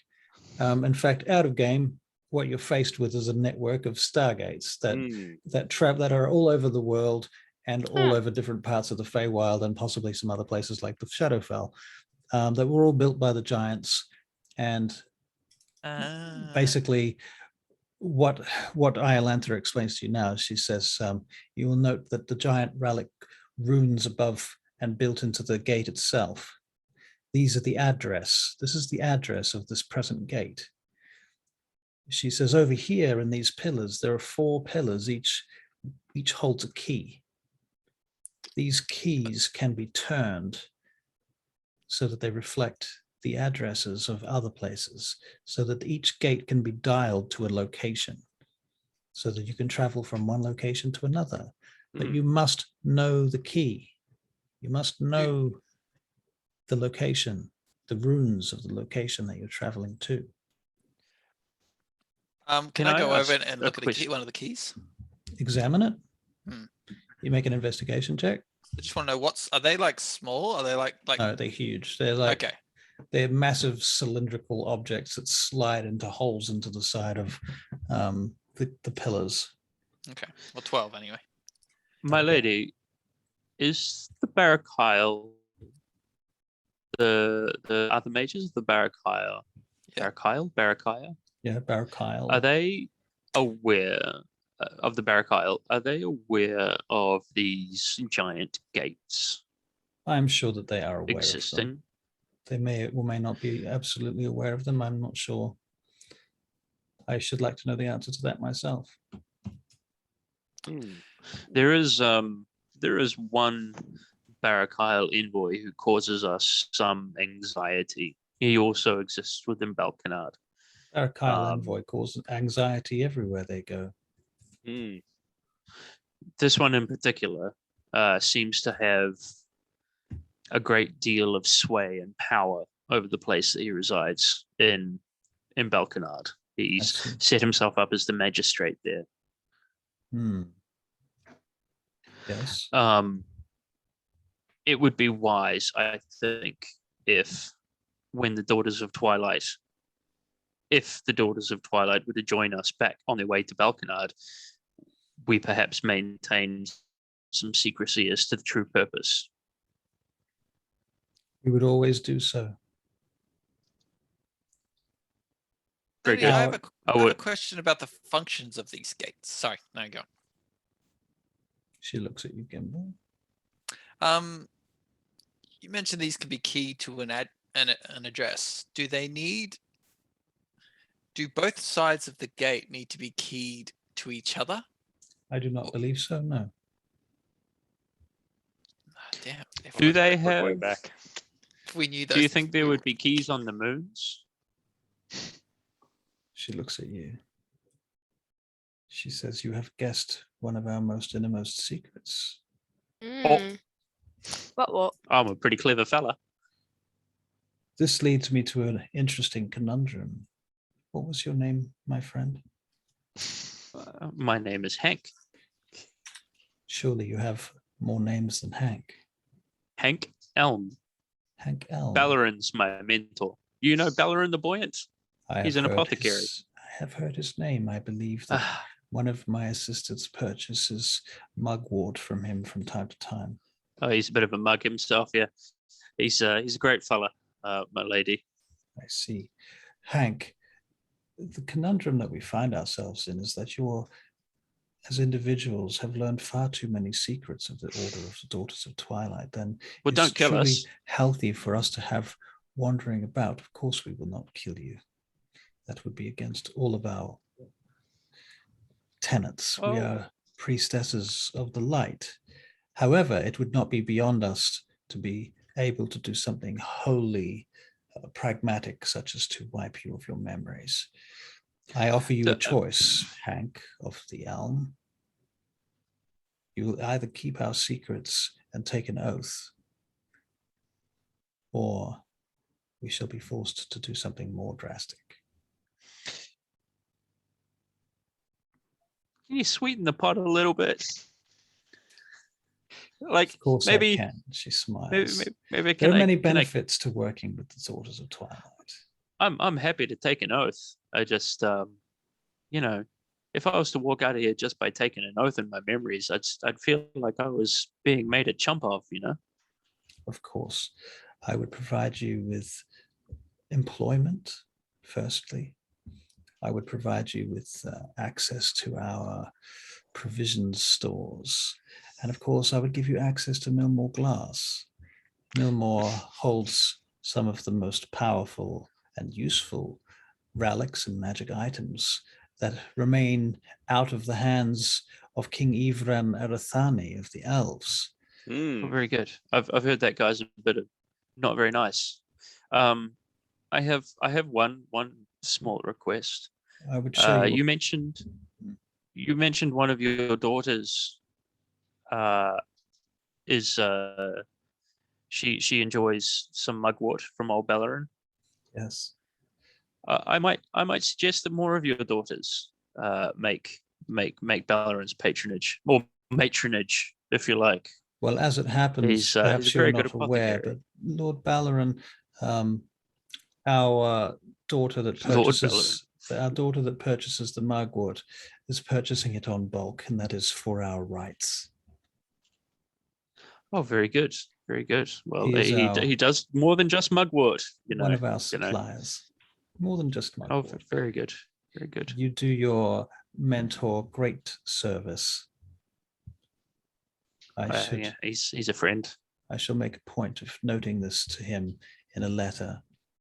In any case, there would be a contract. Would you like us to refer to the contract terms now, if you would be interested in making such a deal with us? We'll have to get the contract and discuss it over, all of us together. Of course. I will. I mean, I'm not having my memory wiped, so I'll be doing it.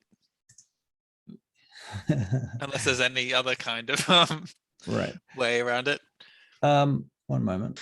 I prefer not to make this agreement under duress, though. This is not under duress. Well, I mean, at threat of losing my memory would be how duress. Much memory? Can you be very specific in your memory loss? So it would just be. It would be very specific, and I would even go so far as to provide you with a memory that explains to you why you have this memory loss. Oh, I see. So are you saying that if maybe I didn't guess about the whole moon temple Stargate thing, I mean gate thing, we could provide you with a memory that you in fact could tell yourself the memory beforehand, give yourself a memory. I would place you in a room with a mirror where you can tell yourself whatever story you like about why this memory is missing. What I'm getting at is, what was the point of no return there for you guys in the whole memory thing? Like, what was the thing that I said that was so dangerous that it needed to be? The gates, the codes, the addresses, and the moons, especially. Information to forget. So, sorry about that, guys. That was my bad. Spoke out of turn. You have stumbled upon something that is very dangerous for you to have. Believe me, Hank, when I tell you that your knowledge of this information puts you at as much a risk as anything. There are others who would kill for this. As you probably are aware, there are members among the Bar Kyle envoy who might kill you for this information. Possibly torture you for it. Yep. Okay, cool. Shit. If they knew that you knew these things, they would hunt you down. I think we're already on that hit list. Then perhaps you're safer to stay in our employ. We can offer you a certain diplomatic immunity in the places that we operate. Oh, you know what? You know what? There's something perhaps you might not be aware of, but we did manage to peeve off one of the Blackguard. Blackguards. So you have history with the Blackguard? And some of us more than others, but yeah. You might need to tell us the story. Excuse us, Tattletale. Whilst we enter into any operations with you, we would need you to disclose fully your legal status in every state and kingdom. Would we, going over these terms for the employee, there's potential that we will do reckless and horrible things, and we don't. One of us. We don't want the. We, as a team, don't want your good name sullied in the event of something like this. So, could we be underemployed in secret? I think that is wise, Kimball Moonbrook. I think that is wise. Good call, Gimbal. We have a number of contracts with mercenary companies such as the Moldrain Guards, the Company of Solanor, even the Lion Company. From time to time, the Red Ravens and the Zevarasti when we have shipping needs. You have an option to either become your own mercenary company, in which case...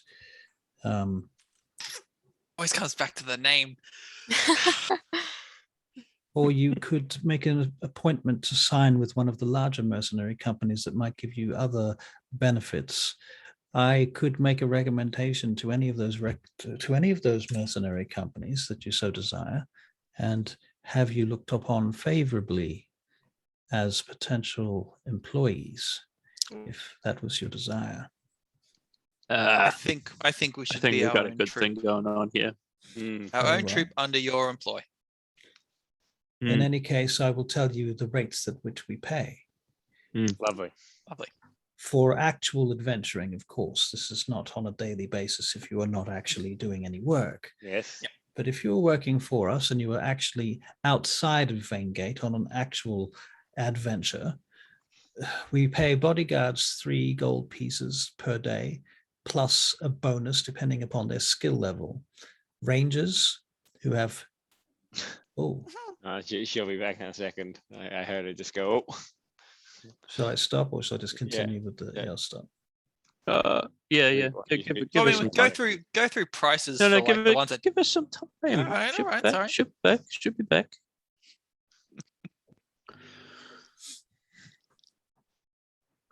I like that. I like that it came to the options of, okay, you can have your memory wiped or you can join this contract. And Hank goes, well, hang on, let's get something more out of this. You know, Ballaran, he has a great, he makes great potions. Can we give him this?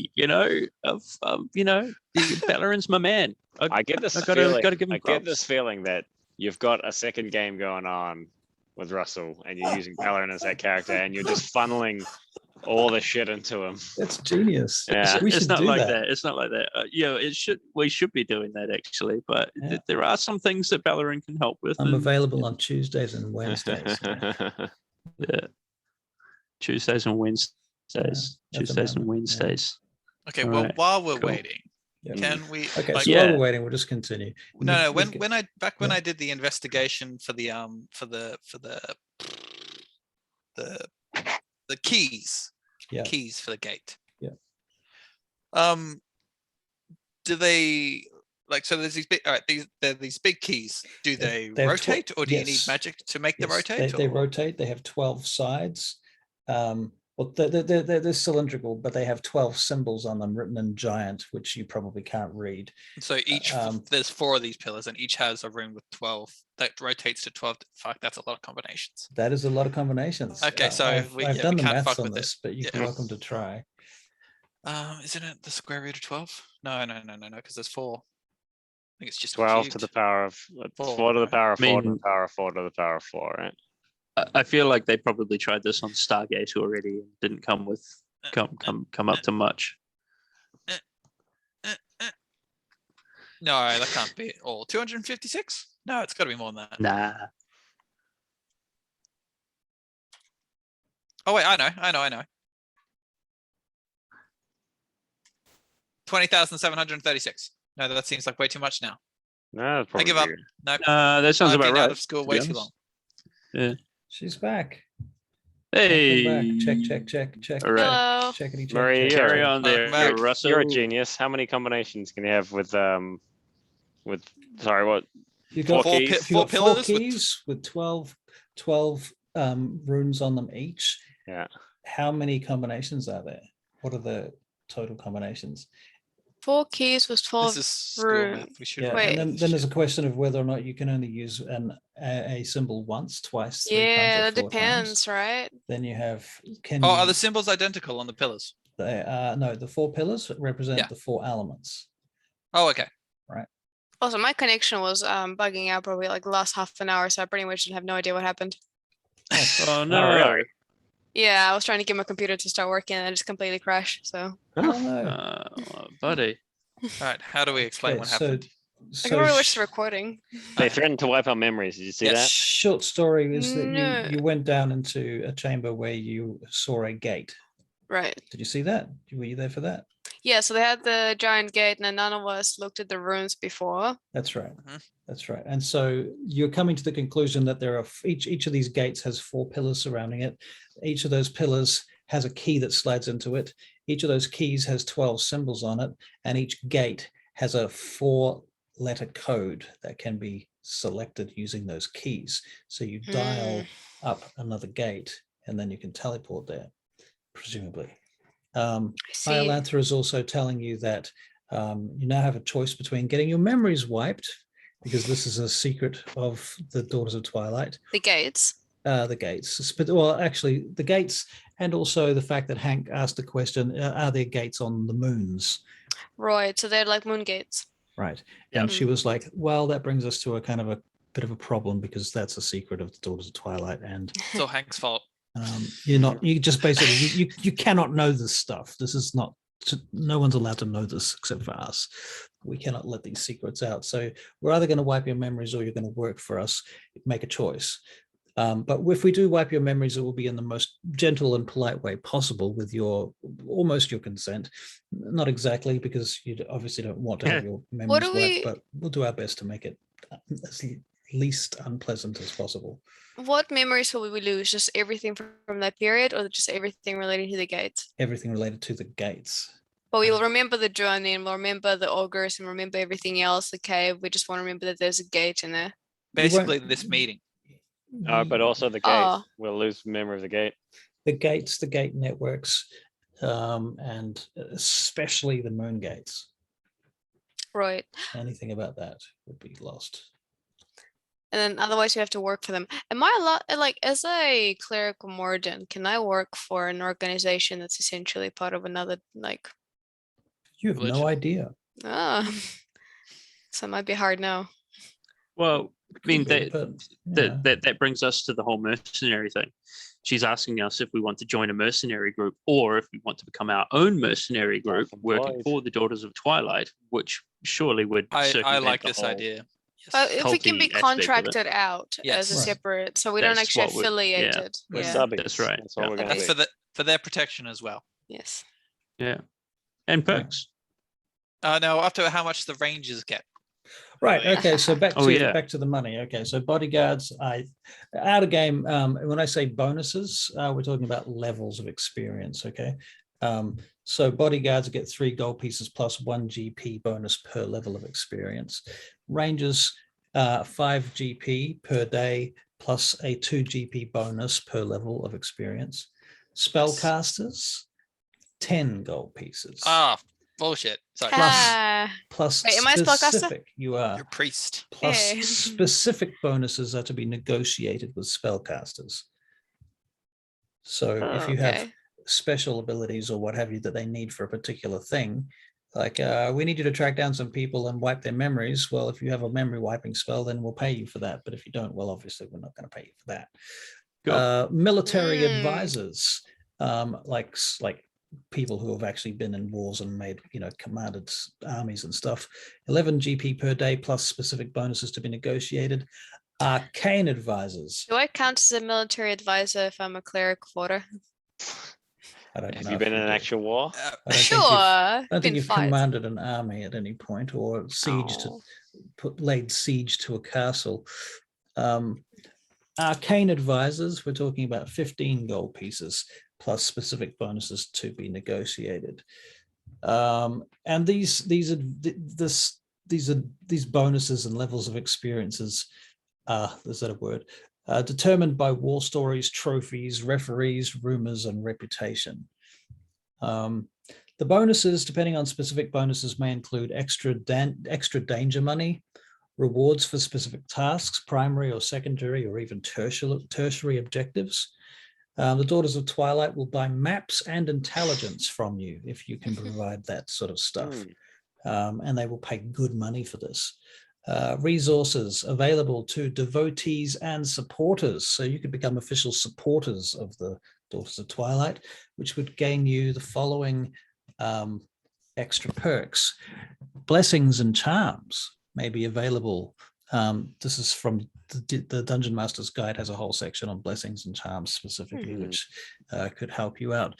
Both before and after missions, costs of these are offset against your wages. Daughters of Twilight also offer basic magical consumables and components for similar arrangements. Of course, what they're not telling you is they get half of the shit from Ballaran, but and Ballaran, to be fair, probably occasionally gets some of his shit from them, and vice versa. They're not the only game in town, neither is Ballaran. Sure. So that's pay. So are there any other like things we have to do? Let me continue, but there's more. Other resources may include consumable magic such as potions, scrolls, etc. Magic items can be made available for certain missions depending upon necessity. Purchases and sales also offer fair prices with good discounts to supporters, as well as a no-interest lending scheme. The Daughters of Twilight also have libraries and researchers who can assist with various tasks. They have a market for magic, so they are one of the, they will buy magic items and stuff. There is presently a high demand for magical items, weapons and such in Sidariel, and the Daughters of Twilight are all over that with some of the greatest resources available. They hunt down artifacts and other magical and ancient lore and maintain huge archives of this stuff. They can also produce a great deal of it themselves, especially those temples that remain in the Feywild. So yeah, that's the general gist of it, right? So they have a lot of resources. And they're willing to share these with you if you play nicely with them. They tend to want to keep the items in their ownership, but they will lend them to you for specific missions. It's kind of like if you work for the CIA, you don't own the shit, you borrow it for the mission and give it back to them. Okay, so we're mercenaries for them. Now, if we're sent to do, I don't know if we should discuss this, if it's inappropriate to discuss all those nitty-gritty details with Iolantha. She can give you space to discuss things if you desire. No. I mean, like, is there someone lower clerically that we discuss with? Oh, for sure. Can I just mention one thing to Iolantha, which may answer one of Gimble's questions without it giving away our position? This is just me assuming I know what Gimble's thinking, and I don't, but maybe. You might. Let's see this. Go on. Maybe. So, Iolantha, I have this ring here that I mentioned earlier. This ring of protection that I showed you. I gave it to your person, actually. If I was to find, let's say Hank's found a wand. No. Wait, of something. Repeat, Gamble, sure. No, you froze. You froze for a second, that's all. Oh, okay. Let's just say I found a wand. But I wanted to keep it for myself as a mercenary rather than as would there be, by giving it to the Daughters of Twilight, you could sell it to the Daughters of Twilight? I could sell it to the Daughters of Twilight. So anything that, unless it was particular to the mission of the Daughters of Twilight, like they asked us to retrieve a particular thing, or unless it was of particular import to the Daughters of Twilight, anything we found would still be our own. Yes, of course. Although I would ask that you lawfully acquired it and did not. Of course. Come on. That's exactly my question. Thank you, Hank. All right. The lawful acquisition of objects and items whilst outside of the bounds of any given territory belonging to a sovereign king or leader is your business. Lovely. Well then, are there any... Sign me up. Are there any, are there any oaths? Do we have to... What are the obligations? I shall put you in the hands of Milmore Glass, I believe, from here on in. He will deal with the signing and the contracts. He's particularly good at these things. I do not wish to sully the minds of my followers with these sorts of mundane affairs. Well, one last thing then, my lady. Yes. If our intent is to go back north to face this gate once more, possibly with the aid of the Queen, if she's willing. Will you send one the scholar that can control the gates, or what do we need to do to shift the gates over? Just discover the runes for you, or remember the runes, or if you find the runes, then we will have access to the gate, unless there is something about the gate that we do not know. What if we? Sorry, just you go. Well, ideally would take the code for this gate so that we can fix the so that you may return as quickly as possible once we get the ruins, right? The code for that gate. Well, you should be able to bring that code back with you through the gate. Exactly. Sounds. That's quite good, yeah. Then that cuts out 6 weeks travel. 6 weeks of travel. Oh, that sounds great. How it seems strange that the daughters haven't shared this with other cities. This would speed progress for towns like Balkanard to no end. Feudal towns like Balkanard. You must understand that our edicts come directly from the head of our order, Patriarch Skyhammer. She does not reside in Sidariel. Yeah, you also, I would call upon Tricky Bob's knowledge of the political systems that we've encountered so far. Would you trust those sorts of nations with this kind of power? I mean, surely I wouldn't trust. You would also take the entire transportation business out of industry, and there's a lot of good people employed in there. So essentially, by making them that is redundant, a very, very good point. Wagon makers. Yes. You'll notice that we Very have not shared this information with anyone. Yep. For good cause. Yeah. Sounds like it's All right, controlled by Big Wagon. So look, Big Wagon. before we take our leave, both Ioranthra and Russell, can we count on some aid for Balkanard? I believe you can. Hey. I ask you now, Hank of the Elm, what sort of aid do you think you will require? And be realistic, because we have many demands upon us. I would. What is the minimum aid that you would require? If we can have that person who understands how to activate portals and a guard for that Paladin. person, I think One a guard? paladin, definitely. No, like maybe, I don't know, how many people did we have there? We had like 5 ogres, 6 ogres or The something. Queen might still send it. Does the Queen know about these gates? Did you tell her about these gates? No. Oh, can't remember. No, we didn't tell her about the gates. We told her about the drows. And the weapon for destruction. Ogres. Yeah. Ogres So were drows. We were Pretty vague. sure you Did mentioned something about an army ready to wreak havoc on the world or Yeah. something. Yes, we did. Yeah. Possibly, yes. Did we mention a portal? So you haven't I don't told think we this. portals. You haven't told the secret of the gate to the Queen of Vanke. I definitely didn't. I don't No, think I that meant Josiah or Tricky Bob did. I meant Iolanthra. Oh. So the daughters haven't disclosed this to the Queen. The gates were the property of the giants, and the world of Sidariel was inherited by the elves at the behest of Corellon the Rathian and Sehenin Moonbow.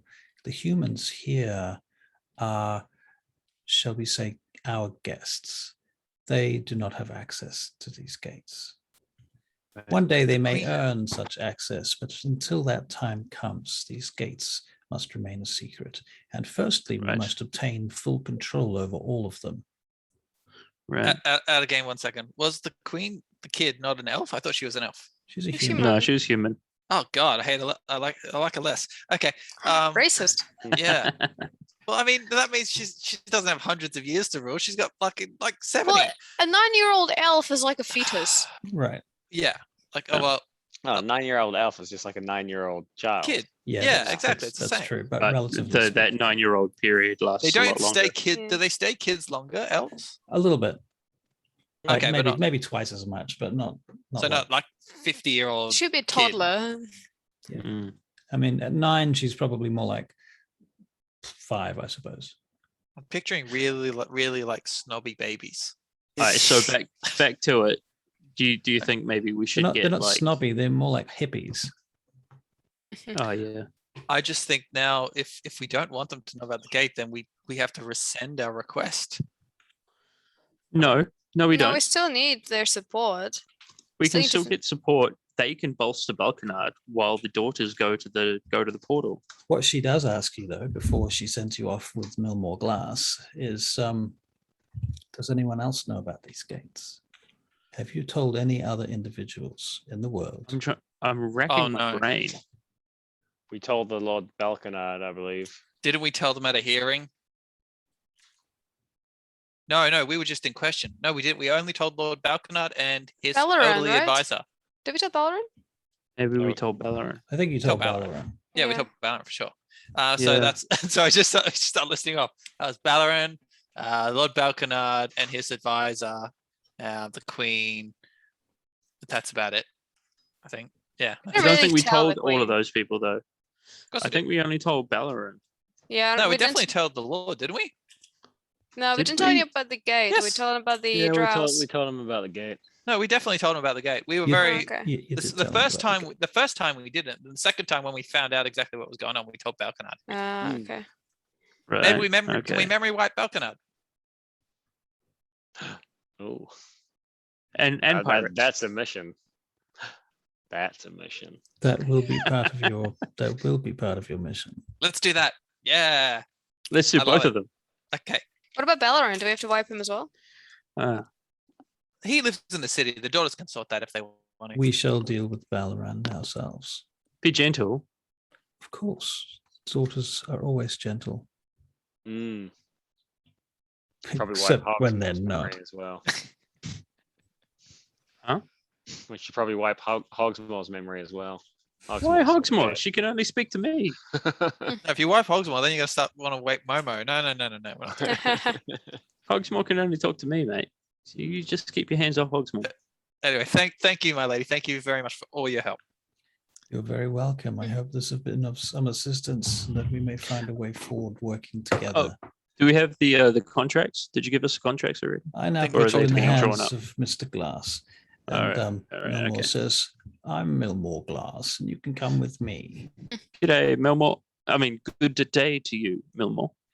If you say so, why don't you come this way?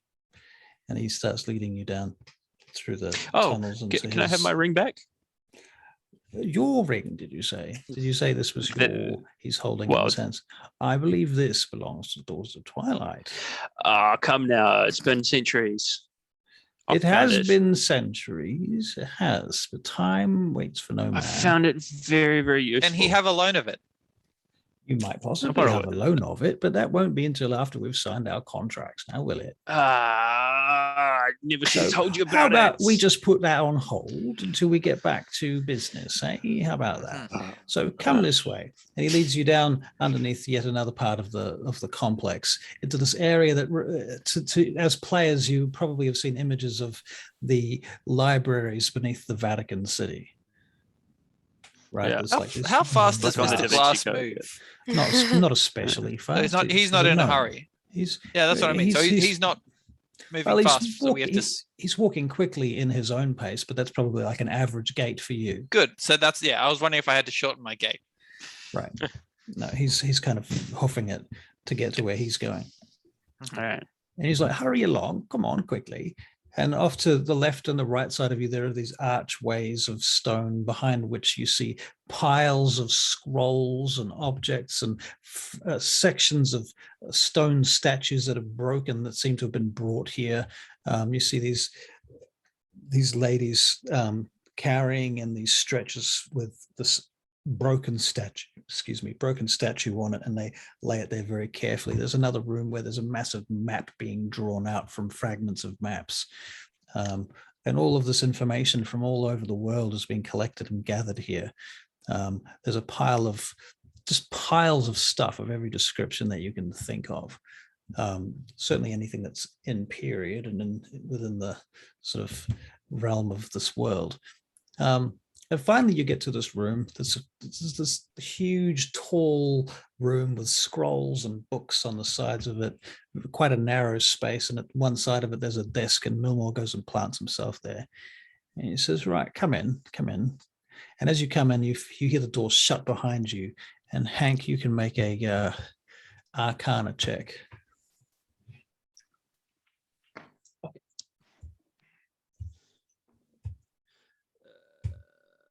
Oh, I believe that is a dirty 20. Yes, Dirty it is 20. a blasted 20. For Nice. a moment, you think you saw a spectral hand. Amongst the scrolls. Closing the door behind you. Oh, I see. Mm. Okay. And then All right. he sits down. So, what exactly is it that you're proposing to do for the Daughters of Twilight? You're looking for a contract, then? I heard something about mercenaries. Is that what you are? We're looking to start our own mercenary group, just the four of us. That works. We are our own mercenary group. Formidable, no doubt. Have you got a name for this society of yours, or would you like to be just known as the four Barons. The Dragon Breath Renegades. No. Hang on. Give us 1 second here. That's the name of some sort of fiery drink, isn't it? No. Yep. Yes, it is. This is not going to go well. Then, We're classy. I mean, we're past our session, so I bet we have all session to think of our name. All right. Until next session. The Dragon Breath Renegades. He writes that down and he says, we'll make that a tentative name for now. Right. So in the meantime, we can think of our exact specifications for your contract. Now I'll take out one of the standard contracts and we can have a look at that. And so he does. And long story short, you guys are going to make a contract with the Daughters of Twilight, and we can discuss that in Discord over the week. In chat. There was one thing I wanted to ask him, though. There was one thing I wanted to bug him with. Yeah, if you've got any specific questions you want to role play out. No, I've forgotten what it was. I'm good. Campbell, go. No, I forgot what it was. Have any of you guys seen the TV show Taboo? No. With Tom Hardy? Yeah. Yeah. I think I saw the first episode. Right. Millmore Glass is basically Tom Hardy in a gnome's body. Oh. It's like, Odd image. Yeah. Yeah. It is an odd image. Oh, yeah. Okay. I can see that. God, he's sexy. Tom Hardy. Millmore. He's a little beauty. A handsome little. Actually, no, it's not. No, I'm thinking of Peaky Blinders. He's Tom Hardy in Peaky Blinders. Oh, the Jew. Yeah. That's what I'm thinking. That makes more sense. Yeah, that's what I'm thinking of. I mean, yeah, it's like but he's Millmore is a bit gothic on Taboo, right? Yeah, he's a bit too gothic. Yeah, no, he's got a very fucked up accent in Taboo as well. Yeah. All right, Gimbal, you remember? Yeah, it was just it was just in regards to our next mission. So, my questions to Millmore would be: will we be paid per day on our travel to the gate? Because we're talking 6 weeks to get to Balkanite. Well, do we get paid for travel? Or... Yes, there is an allowance for travel. You'll get paid an allowance. It's something reasonable. It's not going to be full adventurers rates because you're not actually adventuring, but certainly your food costs, your travel costs, your accommodation, that sort of thing. Certain amount paid for security. After all, you will have some of our very special magic items in your possession, which you will need to protect. So your protection will be paid, of course. You're not going to protect our objects and items for free, are you? Right. And also proof of like if we were waylaid at some point by bandits or some such. Well, of course, if you were waylaid by bandits, we wouldn't want that to take too long, would we? So we have to pay you to make sure that you don't get waylaid too long. What I'm inquiring then is, very good. We go do this mission. We get like the adventuring rate is 5 gold per day. How do we judge how many days we've covered as adventurers? Well, let us say that the travel rates, rather than being full rates, would be something to the effect of about 1/5. Okay, I can work with that. All right. Okay. And what? Gone. No, Gimbal, you are continuing your. I believe you have. That was my main thing. That was my main thing for the money, but do we discuss with you the numbers on what we can request to come help us in our aid to the gate? Certainly, you can put forward your applications with me. Mm-hmm. All right. Now, let me be honest with you. The chances are that you're probably going to wind up with possibly up to 4 staff members. 2 of those will most likely be unskilled laborers. Disposable. Okay. Certainly Richards. not disposable. They would be Right. trainees. They would be expected to come back with more skills than they left with. Do we get a training allowance? They would be trained by the other 2 members of the party. So no, you do not get a training allowance. Don't be too greedy. Mr. Always 2 there are. Okay. Are there Daughters of Twilight's outposts in other towns and cities that we might not know about? They are called Pronaeus. Yeah, there was Pronei. one in Balkanard. Yes. A small one. That's right. Small one. Yeah, that's right. I remember Maybe we could just recruit those that are at Balkanard. Well, I suggest that you make contact with them. That would be a wise consideration. Hopefully we go there with more than just us when we go back to Balkanard. Of course. I suspect that from what I've heard of your descriptions, what Lady Iolantha probably has tried not to disclose to you is that, in fact, the acquisition of this gate is of probably quite high importance to her, more higher importance than perhaps she wants to let on. So I suspect that with a little negotiation, you probably find yourself in quite a strong position to acquire more troops than you perhaps thought you might have access to. You might find yourself in the company of a small battalion, or at least a platoon of soldiers. Well, Sir Gimble and Sir Josiah and perhaps Dr. Tricky Bob, I think perhaps we can retire knowing that, in fairly safe assumption that we're going to become part of the landed gentry in Balkanard. There is one other thing I probably should mention too that should be in this contract, is that whilst you are in a city that is of that has a presence, Daughters of Twilight presence, you will of course have access to the barracks and training facilities at all times. Fantastic. That also will give you access to our libraries and researchers and so forth between missions. Bring on level 7 with an extra spell slot. I do need to go to the library before we leave. I had one more question for Mr. Glass. Access to the libraries will always be accompanied by a Daughter of Twilight, just for your information. Even better.